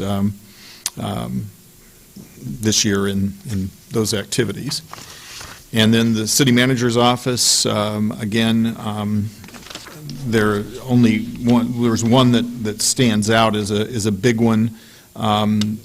I am proposing to go to the annual ICMA conference, which is on the East Coast this year, and so that's a fairly large increase from $1,000 to $4,000 that's being proposed there. I'm committed to, doing 40 hours of training a year. I can get most of that training at the conference. It's something I've been going to for many, many years, and have always found it to be of good value, so would like to do that. What else? And I think everything else is fairly self-explanatory. So with that, I would be glad to answer any questions about those two budgets. Okay, then Dick. Well, Wes, you've been so overly magnanimous in foregoing any raises for the last several years. If this is all that it takes to keep you, I'd say, yeah, we'll let you go to the East Coast for a meeting. Well, thank you. I really do appreciate the city's commitment to professional development and allowing me to be a member of ICMA and go to the conference once a year. It's again, it's I think a good thing for all parties. So I appreciate it. Dick? Yeah, when you get this building paid for, can you reduce our rent on the, was this $132,000 for the council chamber? Or No, because, we could. That would be one approach to take, but what I think Stuart he has a design, and his design is, and it's a good one, and that is to take the money that we will save once we've gotten the certificates of participation paid off and put that money into a sinking fund, essentially, that will be used to maintain this building, so that 100 years from now, it'll still be the attractive and functional space that it is today. And, we've tried to do that wherever possible so that we have a building facilities reserve fund, and it's one of the reasons why I think our buildings are generally pretty well maintained and pretty attractive. That and some great work by Craig and his crew. How many years until that certificate of? It's the next budget year pays it off. So we have one more payment. This next year, basically. Oh, the payment is in this budget. Oh, okay. I'm great. Year earlier. So yes, this is the last payment then that we're proposing. Colleen? Yes, I have a question. It doesn't involve money. At the bottom of 223, performance measures and workload indicators. He goes from a 6 to a 12. Could you explain that?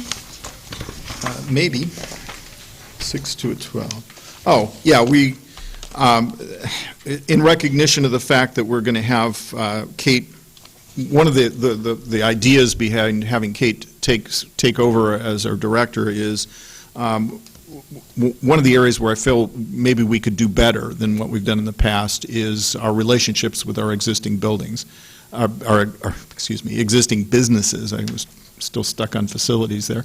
Not that it's been bad. I mean, we've had some very good relationships with some of our major employers and some of our emerging businesses, but I don't think it's too much to suggest that we have regular contacts with our major employers, and so I felt that we should be able to do that. Bessie? It's just a small item, Wes, but I just wondered on the council and non-departmental, the employer-paid benefits, I noticed they went down, but I'm just wondering, what do we get? Well, I know it's not health insurance. it went down because of you. Is that what the reason? Okay. Yeah. All right. Your change No more. status. That's it. My change status, yeah. What you get, of course, is I think we have to pay workers' comp for you, and maybe probably some Social Security for your the large wages that you receive. I mean, it is pretty extreme. That's pretty much it, isn't it? Social Security, workers' comp. Okay, and then I just wondered if that was the reason. And I hope you're enjoying your extra $1 a year that you get from PERS as a result of your council membership. Hey, it gets a quarter gallon of gas. Thank you. You know, you used to give us checks, and I could go down to the grocery store and buy a case of beer with it, much to the delight of the people in the grocery store. Can't do that anymore. Okay. All right, thank you, Wes. Thank you. Well, so, to those of us who don't get PERS, shouldn't we have an extra $1 in our paycheck? I mean, it should be $148 and whatever. Well, you know, Councilor Kellum, that is a policy question which I will defer to the body before us.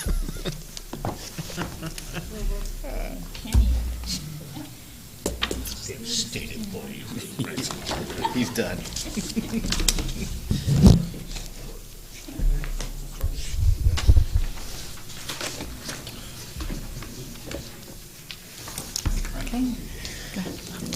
Good evening, and thanks for the opportunity to talk about the Information Technology Department budget. I promise that I'll keep my remarks under the 5 to 7 minutes that Ed Hodney promised. It did go over. Sorry, Ed. I know. The city's IT department is tasked with supporting the organization's 7x24 operation in an increasingly dynamic and complex environment where department and users have different needs and are more technology savvy, and some require access while being on the move. The IT department works very hard to strike a balance between supporting the changing needs of the users while securing and protecting the needs of the organization. The City of Albany has a centralized IT department, and we're responsible for all servers and workstations, business applications, network infrastructure, including Wi-Fi, access points, facilities within the city, telecom infrastructure, which includes phone system, voice or IP phones, and the IT help desk. As Mr. Gallagher alluded yesterday, we also host and support the library systems for both LBCC and Lebanon. And we recently just added the support responsibilities of Channel 28, which we have Michael Cox here every night, every council night, providing those services to you. Many of these services require coverage beyond the normal 8 to 5 schedule, and our IT staff has been successfully meeting those demands. Some of the projects that we are going to be involved in the FY14 budget is we're going to be evaluating and selecting a replacement system for the permit tracking system, which is a system that is about 19 to 20 years old now, and the company has stopped supporting it as in the current configuration. We're also going to be finishing the migration of the police and fire MDTs, which are the mobile data terminals that are in the vehicles, to Windows 7, since Windows XP is going to cease support in the April next year timeframe. We're also going to be engaging in a project to move the citywide most of all the workstations to Windows 8, which requires a evaluation of the different applications that will run on it and make sure that those are still functioning once we move them to Windows 8. We'll be finish the deployment of Project Docs, which is an e-plan solution that the council approved a couple months ago. We'll also be evaluating, as Stuart mentioned, this fiscal year, a possible replacement for the court system, which is a very old system as well. For the current budget, we're planning to end the budget year below target, We have been very aggressive in keeping our budget within control and negotiating significant discounts for all IT materials and services. For fiscal year 14, the IT equipment replacement program, which is on page 232, has a proposed budget of $2.07 million, or it has is going to have an increase about 5.71. This program provides the city with the ability to replace IT equipment at the end of its useful life. Each department allocates funds for this program based on the replacement cost and useful life of their IT-related equipment. So basically, every department pitches into this fund, and then they use it as they need it as equipment becomes of age. For the fiscal year 14 IT services program, which is on page 234, contains a proposed budget of $1.25 million, or 0.23% increase over current fiscal year. The personnel services increased by 3.82, or 38,800, while the materials and services decreased by 18%, or 36,000. The overall IT services program increased by 0.23%, or 2,900. The fiscal year 14 GIS services program, which is on page 236, contains a proposed budget of $400,600, or a 1.37% increase over current year. The personnel services remained flat with a small decrease of 0.18%. The materials and services section carried over a beginning balance of $12,500, which is in line item 69005 for current budget. And then for fiscal year 14, we're planning to allocate another $12,500 to that particular line item in order to continue to build a fund for a future aerial project. The FY14 permit tracking program, which is on 238, contains a proposed budget of $88,200, or 2.2% over current year. The personnel services for this program also remain fairly flat, with a moderate increase of 3.45%, or $1,700. And the materials and services changed by 0.54%. I would like to take this opportunity to appreciate the IT and GIS staff for their hard work during this year, and would also like to give special thanks to the other city departments for their continued support and flexibility. This concludes my remarks for tonight. I'll open up for questions. Ray? You indicated that you were going to be migrating your basic software from Windows XP to... We're evaluating and testing Windows 8 now, so Windows 8 is a potential candidate to move into. Okay, but I'm looking at then on page 234, your program 1030, item 60216, software license fees, and they've dropped considerably. So is Microsoft becoming more generous on licensing now? No, that is not correct. This is software licenses fees dropped because some of the funds that we had in there for cashiering, which is specific to some departments, got allocated back to those departments. The software licenses fees that we have here are for current systems that we have in place. So this will be a project that the funds will come from the IT equipment replacement fund. Okay, thank you. Bessie? Jorge, with the city's computers, how often, is there a system for replacing the computers? Because I know as soon as you furnish it for one department, or some people, by the time you get down to the next ones, the first ones are out of date already. So what kind of a system do you have? We have a spreadsheet that Ann Baker manages for us, where we keep a value on how much the replacement of each piece of equipment is, or most of the equipment. We also apply an age of useful life for a PC that is sometimes between 4 and 5 years. Some of them we've kept for longer, but and sometimes what we do is, like in some departments, the fire department, we upgraded some of their RAM, some memory upgrade, and kept it a little bit longer. I have a laptop that I think falls into the 4, 5, 6 year category. Yeah. Yeah. Thanks. Other questions? No questions. All right. Thank you, Jorge. Yeah, thank you.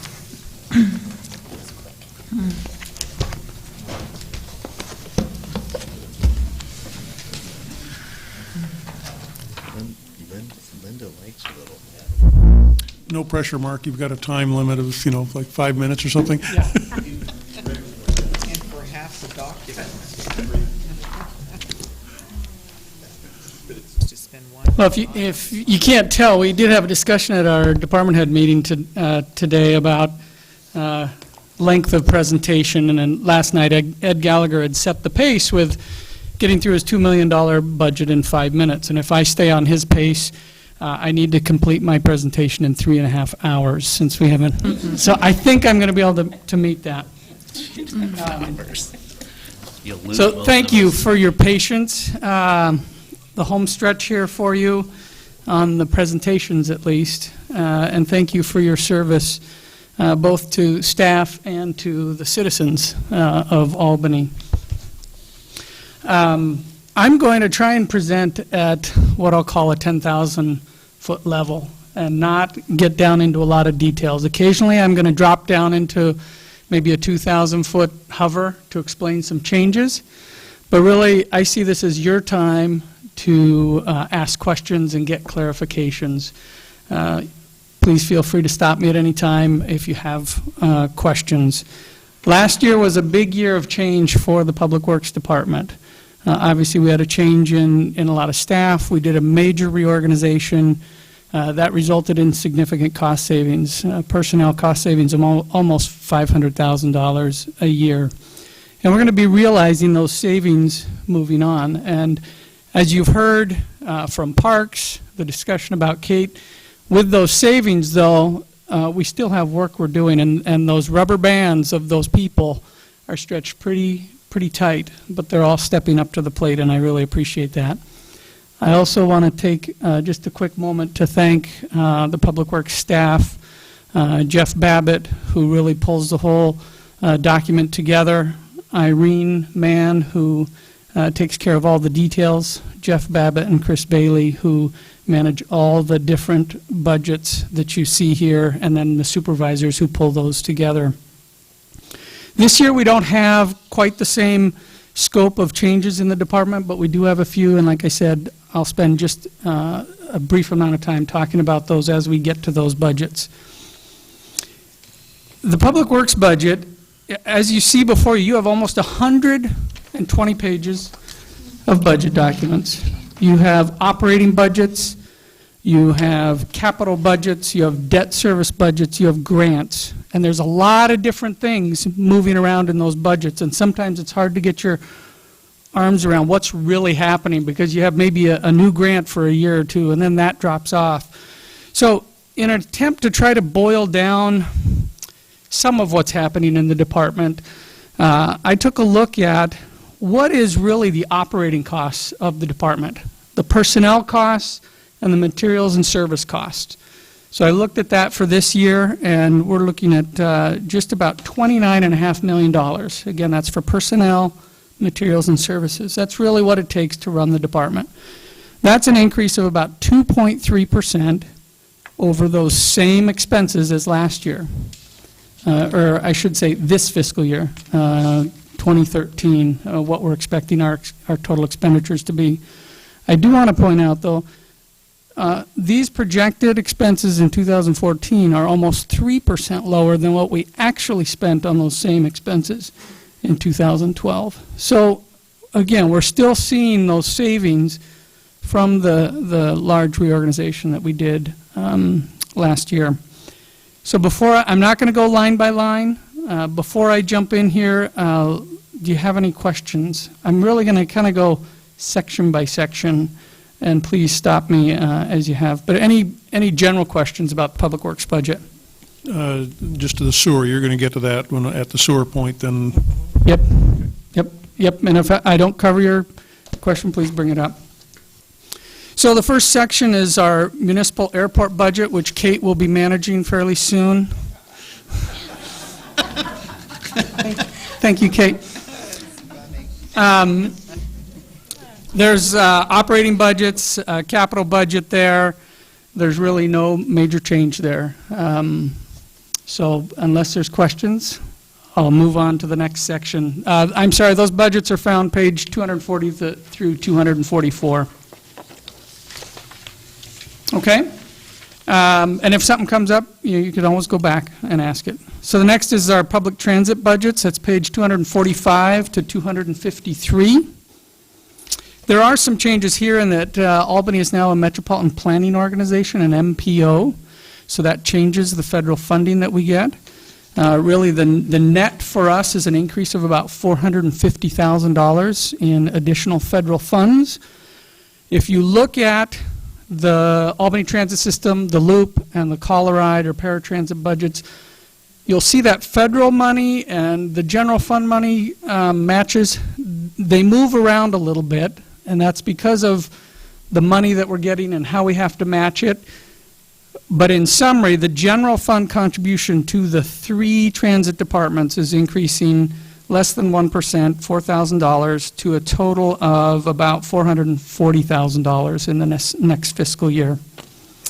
We also were able to get a larger contribution out of the Corvallis area, Metropolitan Planning Organization area, so we were happy about that. Their contribution is going to the Lynn-Benton Loop. So, any questions on those transit budgets? What percentage of costs are covered by people putting money in the box? The fare revenues are listed separately, are they not, Chris? Let me get to the right page. I don't have the percentage worked out here, but on page for the transit ATS, if you look at page 246, the top section, general revenues, line 43301, that's your bus fares. So we're estimating about $20,000 in fares. We also, though, have some pass programs that LBCC and OSU pay into. So that's where students aren't probably paying at the box, but they are paying through their school fees. And then there's similar revenue line items for the Lynn-Benton Loop on page 249. Again, line item 43301. And then the paratransit. With the operating cost at $5.90 a ride, average fare is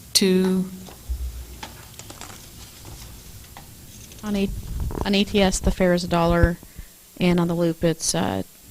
No, it's $2, I think. $2.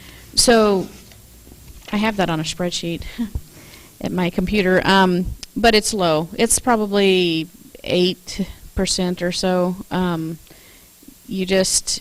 think the operating cost per ride figure that the chairperson is referring to is in the performance metrics, and you can see for ATS it's $5.90 per ride, and then for the Loop it's a little bit less, and for paratransit it's quite a bit more. That's typical. I mean, transit just does not recover the cost from the rider for the full cost of the ride. Thank you. Follows right Sure. along with what, and Chris, correct me if I'm wrong, but I think back on page 45, if I'm reading that right, isn't that a good general summary of the whole transit system? And again, if I'm reading it right, the graph on the bottom of that is showing where the revenues are coming from.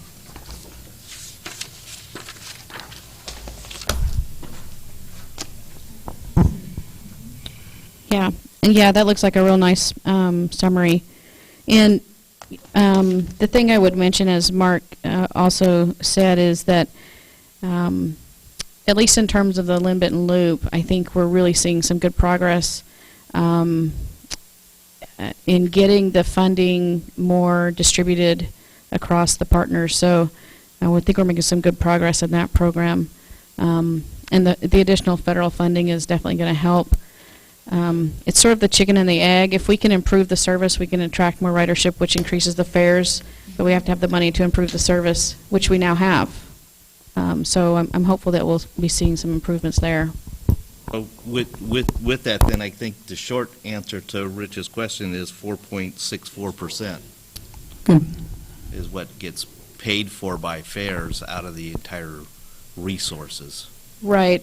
The only caveat I would Less than 5%. the caveat I would say to that is that we generally report with the national metrics on operating costs, and so this is, I think, the fully capitalized cost for the program. So that percentage might be a little bit low because it also is paying for some capital items as well. But in terms of the total budget, that's right. Thank you. Bessie, did you still have one? I did. On 251, it says to evaluate a pilot project medical shopper shuttle, and I was just wondering, apparently it's new, and I just wondered, is there a cost to it, or I just never seen it before, and so I just wondered what that was. Yeah. We did receive some grant funding through Section 5310 transit funding, which is for the elderly and the disabled.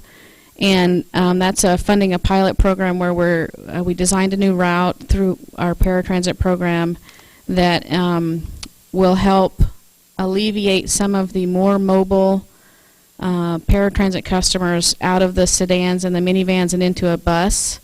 And it's going to hit the key shopping points and also some of the senior living centers. So the goal is to reserve the limited space in the paratransit minivans for those who need the wheelchair assistance. And those are usually one or two people at a time. If we can group people into the larger minibuses and take them to the shopping facilities, those costs are far more economical in terms of cost per ride. So we're trying to run it as a pilot program, and if it's successful, it's something we'll merge with the ATS system as, in addition to alleviating the more able-bodied people out of paratransit, we're hopeful to attract some of the people off the bus and onto this system who are just going to those places. And then it will help with the long headways we have on Albany Transit. So it's designed to improve service for both. Yeah, it sounds like a great program. And the only other question was, anticipate the caller ride resources to go down, and I just wondered if there was a reason for that. It's on page 252. Which line item are you referring to? The revenue. 43,303 on page 252. It looks like this year's revenue year-to-date so far isn't keeping up with Right. last year's budget. Right. So what we had, the $48,000 budgeted for this current fiscal year was assuming that we got this new service operating last July, which we weren't able to do. So it's currently operating, but so the fare revenue is not what we had budgeted, but conversely, we also haven't had the expenditures with fuel and vehicle maintenance and all those things, personnel, so it balances. Although the revenue is lower, the expenditures are also, should be lower. Thank you. Will? Talked about Albany being an MPO. Where do we see the MPO, the federal dollars coming in? I don't understand the revenue parts of it, so you'll have to point me to that. So the federal funds are coming into the transit systems, and they come in under different numbers now as an MPO. And I do have a summary sheet here I'm trying to find. If you see budget line, revenue line 42045, it says it's called FTA Section 5307. That's the MPO fund. It's the funding for urban transit, 5307. Okay. That's the new funding we're receiving. And line 42026, which is in the ATS and the loop budgets, was Section 5311. That's the federal funding for rural systems. That funding is going away. So that's the main difference there.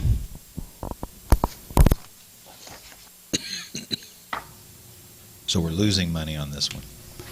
No, the net is actually additional $450,000 over the three transit funds. If you look at the net difference across those three funds, we lose the 5311, but we gain the 5307, and it's different numbers depending on which of the three transit funds you're looking at. Okay, thank you. It will help me understand it. Ray? Okay, I assume that I was going to ask about, on the paratransit item 61041, vehicle fuel charges, that dropped considerably. That ties into what you were talking about, that one program not getting started, so it was not as many miles being driven on the vehicles then? Okay. Other questions on transit? Okay, we'll move to capital projects.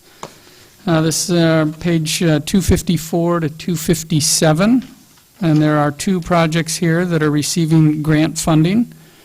One is the Albany Station Pathway. The other one is the North Albany Park and Ride. The North Albany Park and Ride project is essentially complete. We are going to keep that budget open for next fiscal year with just a minor amount of money to deal with any sort of loose ends or warranty work. And the Albany Station Pathway, we just received some additional grant funding to complete that project. Likely construction will happen in the summer of 2014. Any questions on those? Okay, move to the street fund. That starts on page 258 and goes to page 275. The total street fund budget is just under $12.8 million. There is generally, I guess we have a little transit room tax. There's no general fund money that comes into the street fund. There used to be some funding, about $260,000, that went in to help pay for street lighting, but that stopped in fiscal year 2012. There are three operating budgets, and there are two changes that I want to point out in those operating budgets. In street maintenance, pages 259 and 260, for years, we have funded significant road resurfacing projects out of this street operating budget. This next fiscal year, we're proposing to take that money out and put it into the street capital budget, because that's really a better representation of how that money is being used. Then it's also put into the CIP, so the projects that we do with that money can be vetted and prioritized with other CIP projects rather than kind of being hidden in here. So that's about $422,000 that no longer is going into the gas tax money that's going into the street restoration or street operations budget, but instead is going into the street capital budget. And then the other change I wanted to point out was on page 263 and 264. We've created here what we're calling stormwater operations. This isn't a new program. What it is a way to capture costs we're already and have been incurring dealing with stormwater. It's a baby step that we're taking in preparation for a full stormwater utility as far as meeting federal regulations for stormwater quality and quantity. And we're trying to show the costs that we're incurring. And again, this is a baby step. We're not showing any personnel costs here. This is just materials and services, primarily here in the street fund. It's the cost for the sweeper. You'll also see that in the sewer fund. We've also created a similar stormwater operation fund. Again, we're trying to bring out what are the actual costs you're seeing already for the work we're doing. And obviously, as the regulations grow, our costs are going to grow. But it's a way to try to show, I guess, truth in budgeting, where some of that money is actually going. It's not all going just to streets. It's going to some stormwater maintenance. So that's a fairly significant change there. When does that federal regulation really take effect that you're aiming at? It's, Jeff can probably tell a little more on the detail. It's still somewhat hazy when exactly we will be subject to those requirements. We're fortunate, I guess, if that's the way you want to look at it, in that we have not been pulled into those requirements yet. We were considered a what they call phase 2 community, where they did the larger communities first, and then they're coming back to do these smaller communities. There's a lot of churn and refining in these regulations.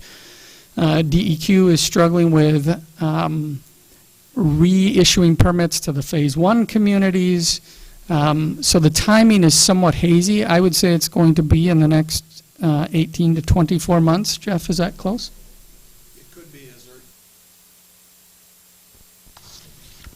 It could be as early as sometime next fiscal year, but that will be at the point that they initiate permit discussions with us, and we'll start negotiating permit terms at that point.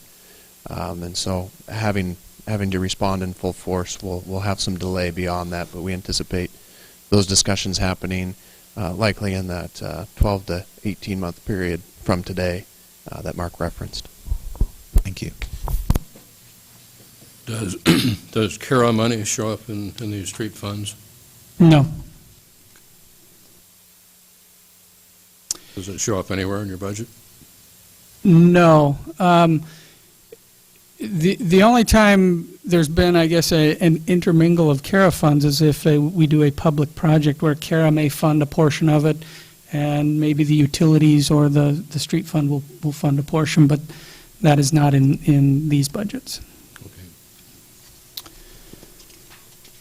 One thing I'd like to point out on the capital side of the budgets is on page 274 and 275. We've created a new program there. You went ahead, I guess. Okay, Okay. I'm back on page 266. Okay. On the capital Belmont culvert, you've got it budgeted for 110 for 2013, but nothing for 2014. Where are we on that? So the Belmont culvert is actually, it'll come up in our, near the end here, because we got FEMA funding for that project, and so that's funded actually separately in a grant fund. So it is moving forward. You'll see it later. So on page 274, 275, we created this ADA capital projects program. Now, we already do quite a bit of ADA improvements, or have done quite a few ADA improvements. However, we often have complaint-driven improvements we need to do, things that we can't plan for, don't know about. And we have in the past budgeted a little bit of money in transit, a little bit of money in the street capital fund, and we try to hit those projects as they come up. What we're trying to do here is create a place to build up some reserves, so as projects come in that are bigger than $20,000, we can actually build some money up and address those. They can get prioritized. So it's another way to show the accounting of the city paying attention to ADA issues. It's a way to build up some funds to address those larger, unplanned for projects. So that's why we created that. Anything else on streets? Questions on streets? Okay. So moving to the sewer funds, it's page 276 through 305. The total proposed sewer budget is $36.2 million. Out of that, we have a debt service of about $5.6 million in 2014. It's about 15% of our total budget. The budget's been built with an assumed 8% rate increase effective July 1st. Council will be considering that in June, whether to implement that or not. We have 6 operating budgets, pages 277 through 290. And we do have a change that is not reflected in your budget here. We are going to be proposing adding a position in the wastewater treatment plant budget, which is page 277 and 278. I won't go into all the details, but the union did request that this position be created. I guess I will go into the details. And I'm going to pass out some replacement sheets for you.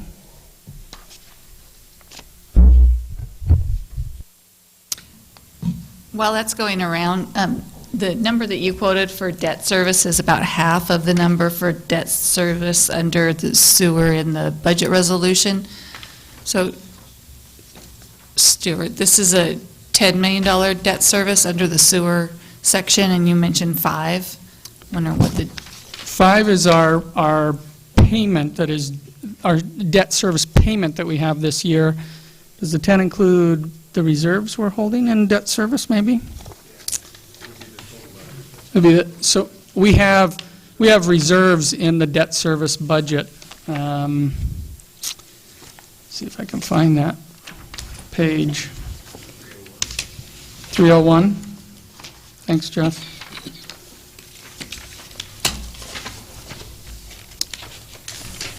So the 5.6 is what we actually have to pay this year, and the balance of that is the reserves that we have. Thanks.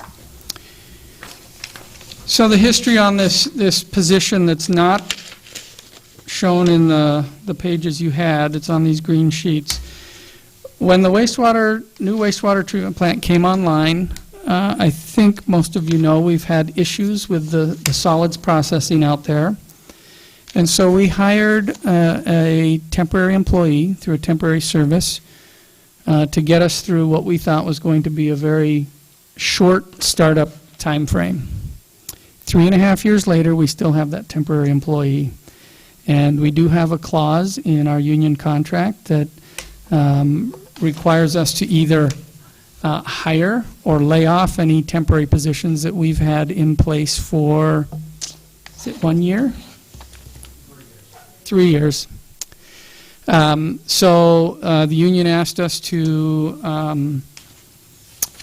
hire this position. Now, this position, when we get the solids issues taken care of, we're not sure we're going to need this position, and we've let the employee know that we will create this. It probably is fair for that employee. They've been here 3.5 years, and we're going to need them for probably another 18 to 24 months. So I don't begrudge that. I just want to explain it to you. And this didn't come up while we were preparing the budget, and we didn't resolve it until after the budget was prepared. So that's why you're getting these new sheets. So there is an additional cost because this employee goes from being hired through a temporary agency to a city employee.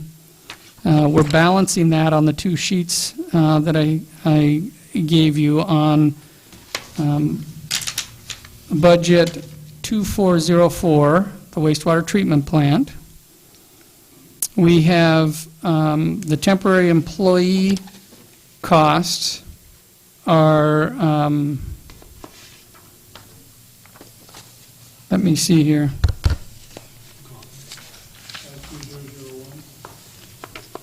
Right, they're going up. No, Mark, he's coming out of. Are going down. Oh, right, he's coming out of that, and he's going into the wages and salaries, the employer-paid benefits, but in the line item 60254, which is our solids process improvements, that's where we were paying for them, that cost is dropping by $40,000. That doesn't make up the full cost of the employee, and so we're balancing the rest of that under 2407, wastewater administration, by reducing our contingency by $34,000 and $34,500. Which line? It's on budget 2407, which is the second green sheet I gave you. And the line item is the contingency, which is down at the very bottom, 99005. So we're reducing that contingency by $34,500. So the additional costs are being seen in the personnel services section, and then we are saving, or we're balancing that with the reduction in solids process improvements and reducing contingencies. I apologize for the confusion. I thought maybe handing this out would help, but maybe not. So Rich's question he's making over here is, if you look on page 282, under contingencies in Program 2407, the budget was $540,000, and now it's down to $506,000. So you don't see the decrease on the green sheets. You need to compare to the white to see the I'm sorry, change. that's correct, yes.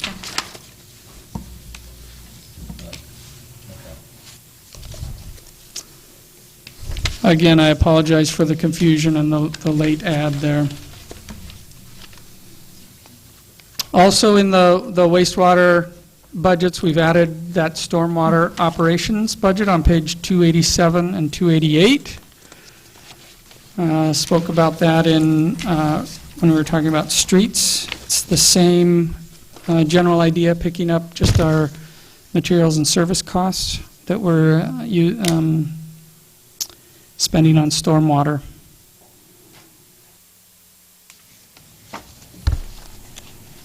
I really don't have much else as far as big issues that are happening in the sewer fund. Do you have any other questions? Yes, on page 90, on the overall budgeted FTEs, et cetera, you talk about item 601 sewer, 2402, you had 4 positions, you're transferring that to the 2413 industrial pretreatment. I'm wondering what's the difference and why? Oh, I'm sorry, you're right. Yep. So we had the environmental services group. We are changing that to an industrial pretreatment group, and really what we're doing is we're trying to refocus that group to doing just industrial wastewater. We're also we had a retiree who was the manager of that position. We've downgraded that to a supervisor position, so we're able to save some money. And instead of that program looking at both industrial pretreatment and some of these other issues with stormwater, those functions are moving over to the see if I can make sure I get this to the right place here. And Chris, maybe you can help me out as I... Environmental Services Tech 2 to industrial pretreatment. That's on page 94. So what's happening is the Sewer Environmental Services Group is now being called Industrial Pretreatment, and they're maintaining most of what they used to do, which is mostly pretreatment. A few of their duties that they used to do, which is related primarily to stormwater, are going to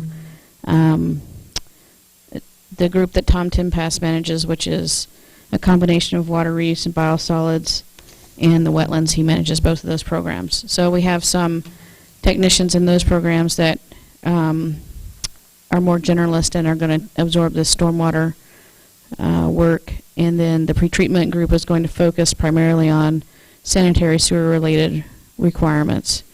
Even though it's the same number of people, FTEs, it's a net savings in personnel costs. There's some savings and kind of some, and why I struggled a bit is the work that is non-industrial pretreatment related is moving over to water quality control services, which is later on. That's not in the sewer budget. It's our internal services budget. So I apologize.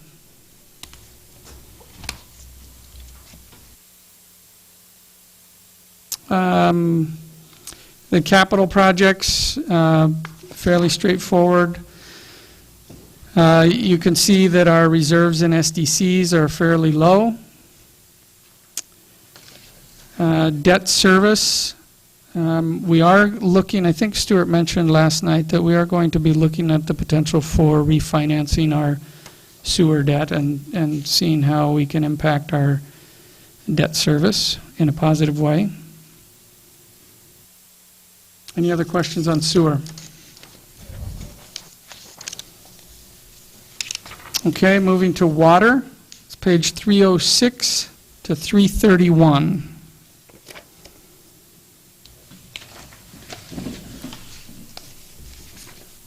We have operating budgets, pages 307 to 316. 5 different operating budgets with the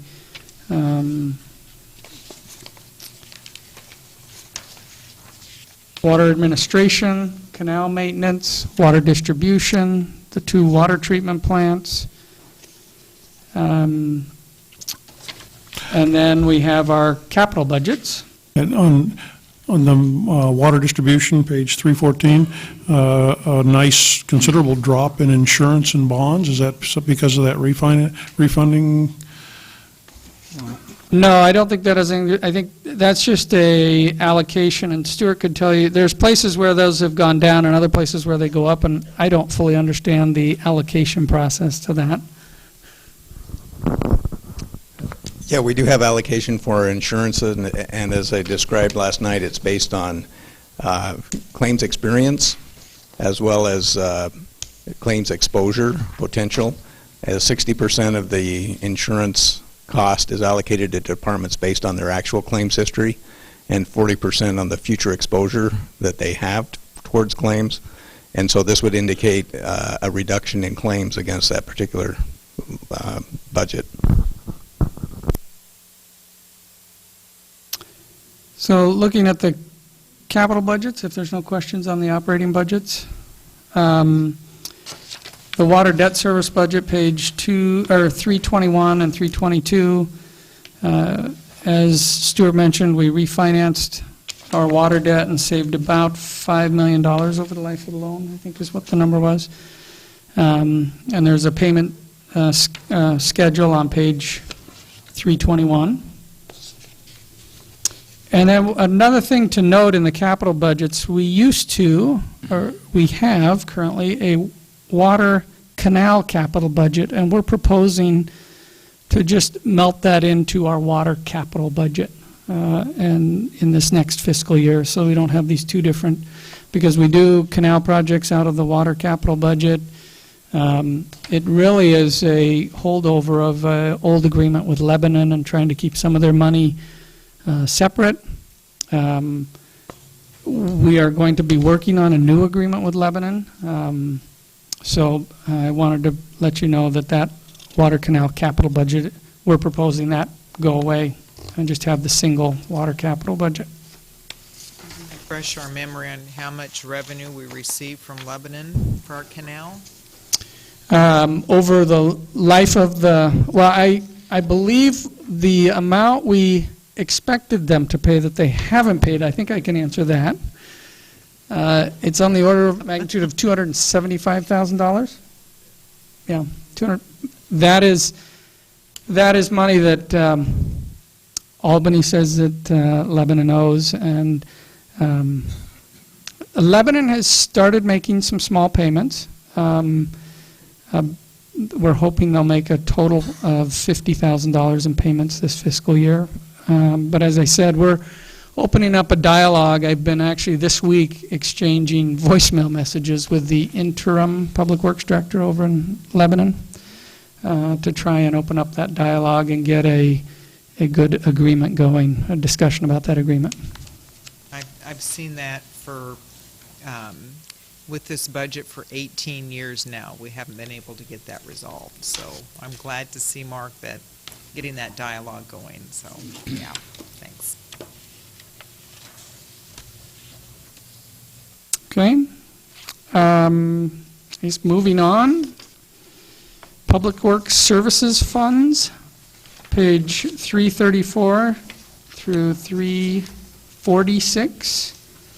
6 different programs here. We have Public Works Administration, Engineering Services, Operations Administration, Water Quality Control Services, Public Works Customer Services, and Facilities and Maintenance Engineering.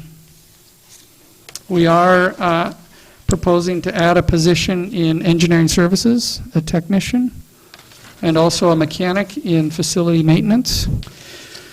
We are eliminating 2 positions to balance that out. One is a water distribution position, and then a facilities maintenance coordinator position. As was mentioned during the Parks presentation, Public Works is coming under the umbrella of the citywide facility maintenance program rather than being out on our own and having our own facility maintenance person, and we're paying into that fund as they maintain our operations buildings out there.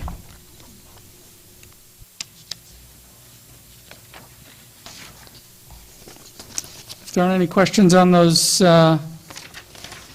Public Works Service funds, we'll go finish up with the grants funds, page 347 to 352. We have the FAA annual capital grant, that's funding a master plan update. We have the Title 19 grant, which is Call-A Ride, non-medical Medicaid rides. We have a drinking water source protection grant, and really that's just some pass-through money. Albany was the applicant, and we're passing the money on to the Calapooya Watershed Council to do some stream restoration.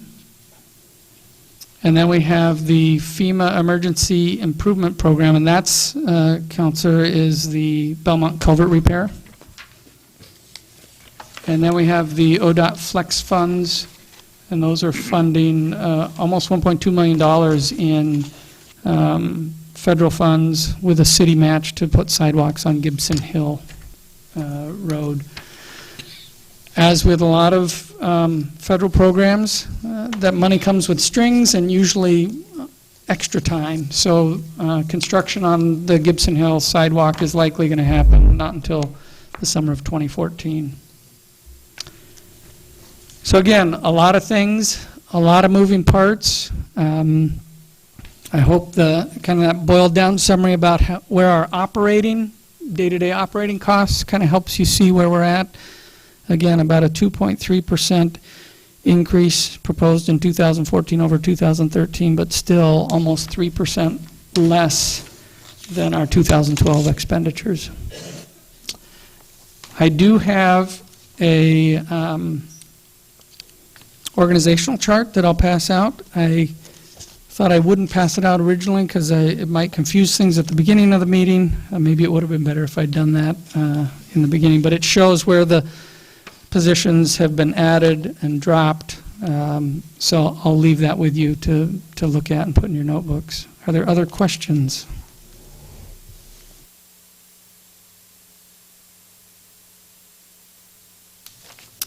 Looks like you're off the hook.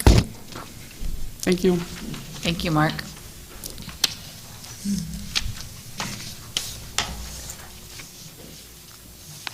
So,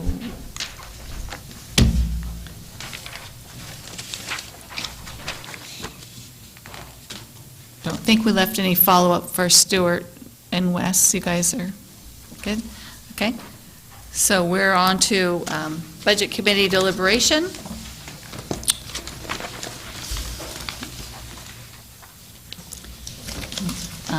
Some years we've had sort of a parking lot of things, changes, wish lists, strong opinions about adjustments to the budget. This year we haven't really had that.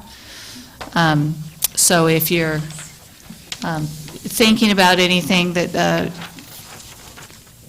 that crossed your mind during the last night and tonight, now would be the time to bring it up as far as any adjustment to the resolution that we have in front of us.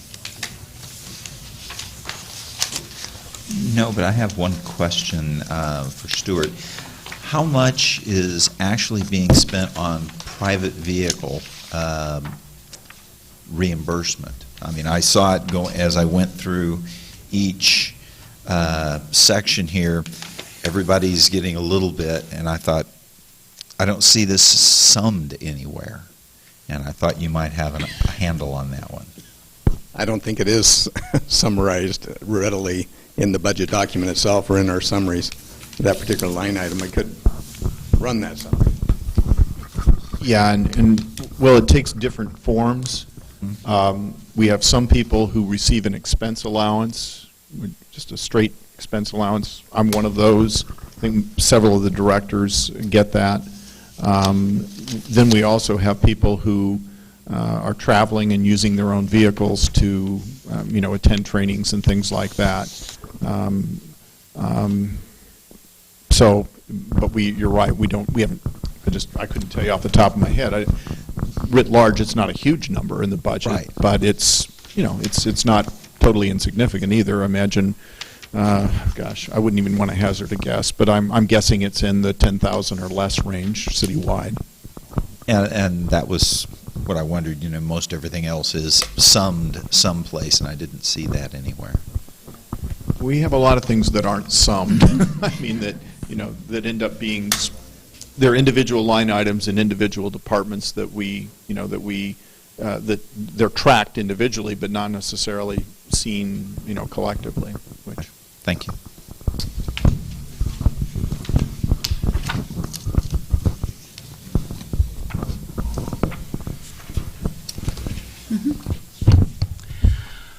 In the loop system and in Albany Transit, how large would you say, or what kind of percentage full would you say the buses are? I mean, what's the maximum, I guess, that I would? The loop buses are Pretty full, right? over full. Yeah. There's people standing on those buses. We do occasionally do passenger counts. ATS, Chris, do you have a characterization of ATS buses? They're not full. They're not packed, but there are certain routes at certain times of days that are full. Morning commute seems to be the most full. I don't know. I don't think we have any data on percent full of ATS buses. My concern is, as I see them going by at various times, and it's just an impression, it's not something that I have written down, seems to be very few people on the bus for the size bus it is. And if we're going to be replacing buses, it might be a good idea to replace it downward rather than keep the same thing. I mean, if you're talking about, 9-10 miles to the gallon for a mid-size, or 2 or 3 for a large, or 15 for like a 12-passenger, miles per gallon. The driver would be the same price, but the fuel and upkeep would be much lower. I see we're dealing something with for the Lindman Loop. I'm just thinking in terms of how about the regular system? I seem to recall, prior to my involvement with transit, there was some investigation into smaller buses. I would have to dig up some of that history and find out what was determined as far as, acquisition cost, operating costs. And maybe, Chris, I don't know if there are issues with, regardless of the size of the bus, if there are ADA accommodations that have to be made on those buses that may not make the scaled-down bus that much cheaper anyway because of those retrofits. But we could certainly look into that. There's, as Chris had pointed out, there's this chicken and egg issue. Is if it takes a good transit system to get riders to use it, where you don't have to wait out in the rain for an hour for the next bus. And so it's hard to get a lot of riders till you get a good system, but it's also hard to support that system when someone says, I never see anyone on the bus. Well, but if you look at ridership across the nation, if you're not in New York City or Philly or Chicago or someplace where there are a lot of people and concentrated, mass transit, while you want it, but it is a loser. As far as, paying for it. Yeah. Yeah. Last time I heard, there was only one public transit system in the world that actually covered its own costs, and that was Hong Kong. And I don't even know if that's true anymore. It's always subsidized in one sense. In terms of the operations of the buses and so forth. However, there are external costs that provide savings to in other areas that aren't necessarily captured in that calculation. Now here, that's probably harder to measure, and we probably don't get nearly the kinds of external cost savings that you would in a more densely populated area.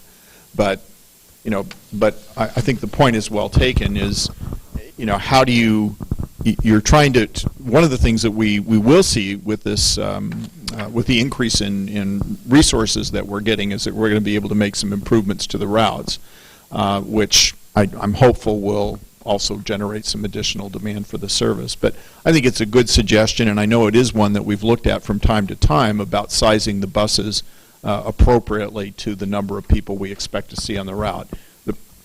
Again, you have to have some allowance to deal with, periodic fluctuations in how many people are using the bus. You could do that pretty easily by having an extra vehicle where, you're not using it as much. And when you have the middle of the day, you use the small vehicles, and when you have the early morning, it's the bigger vehicles. It's just something to put in the bag of tricks. You bet.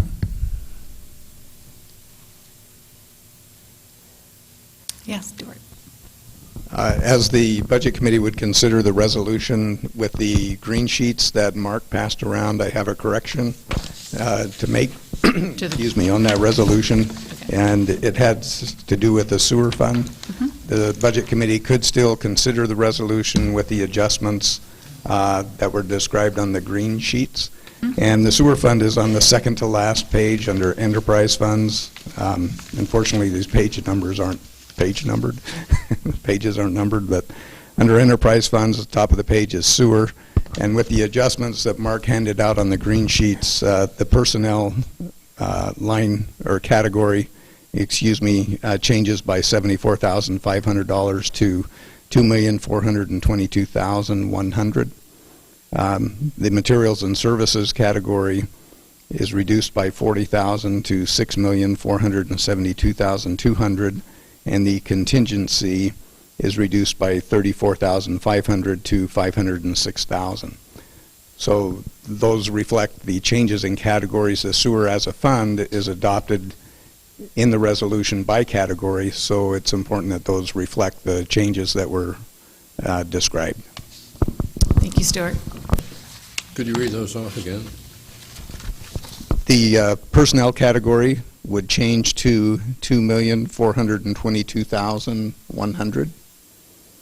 The materials and services category would change to $6,472,200, and the contingency would change to $506,000. Thank you.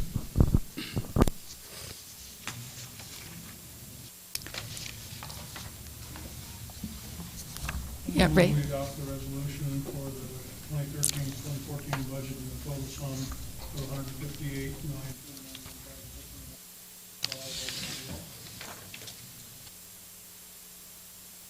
With, yeah. Be it further resolved, the amounts for the fiscal year beginning July 1, 2013, and for the purposes shown below are hereby appropriated as follows. Do I need to read that whole thing? With the changes. With the changes as mentioned by Stuart in the sewer fund. Second. Okay. Is there any further discussion? Comment? All right. All those in favor? Aye. Aye. Opposed? Motion carries. I abstain. Well, I think we actually, Rich, to abstain is usually you have to have a certain reason. It's got to be some conflict of interest more to abstain. Then I vote no. No, okay. Okay, so there's no next meeting. Is there any other business this evening for the Budget Committee? I just think this was great. Staff did a wonderful job, and it was kind of an easy budget we had this year. Makes a difference when there's years that we've had a lot of cuts to have to deal with, and so, but I really want to thank staff for all the hard work, and the Budget Committee, great job. So.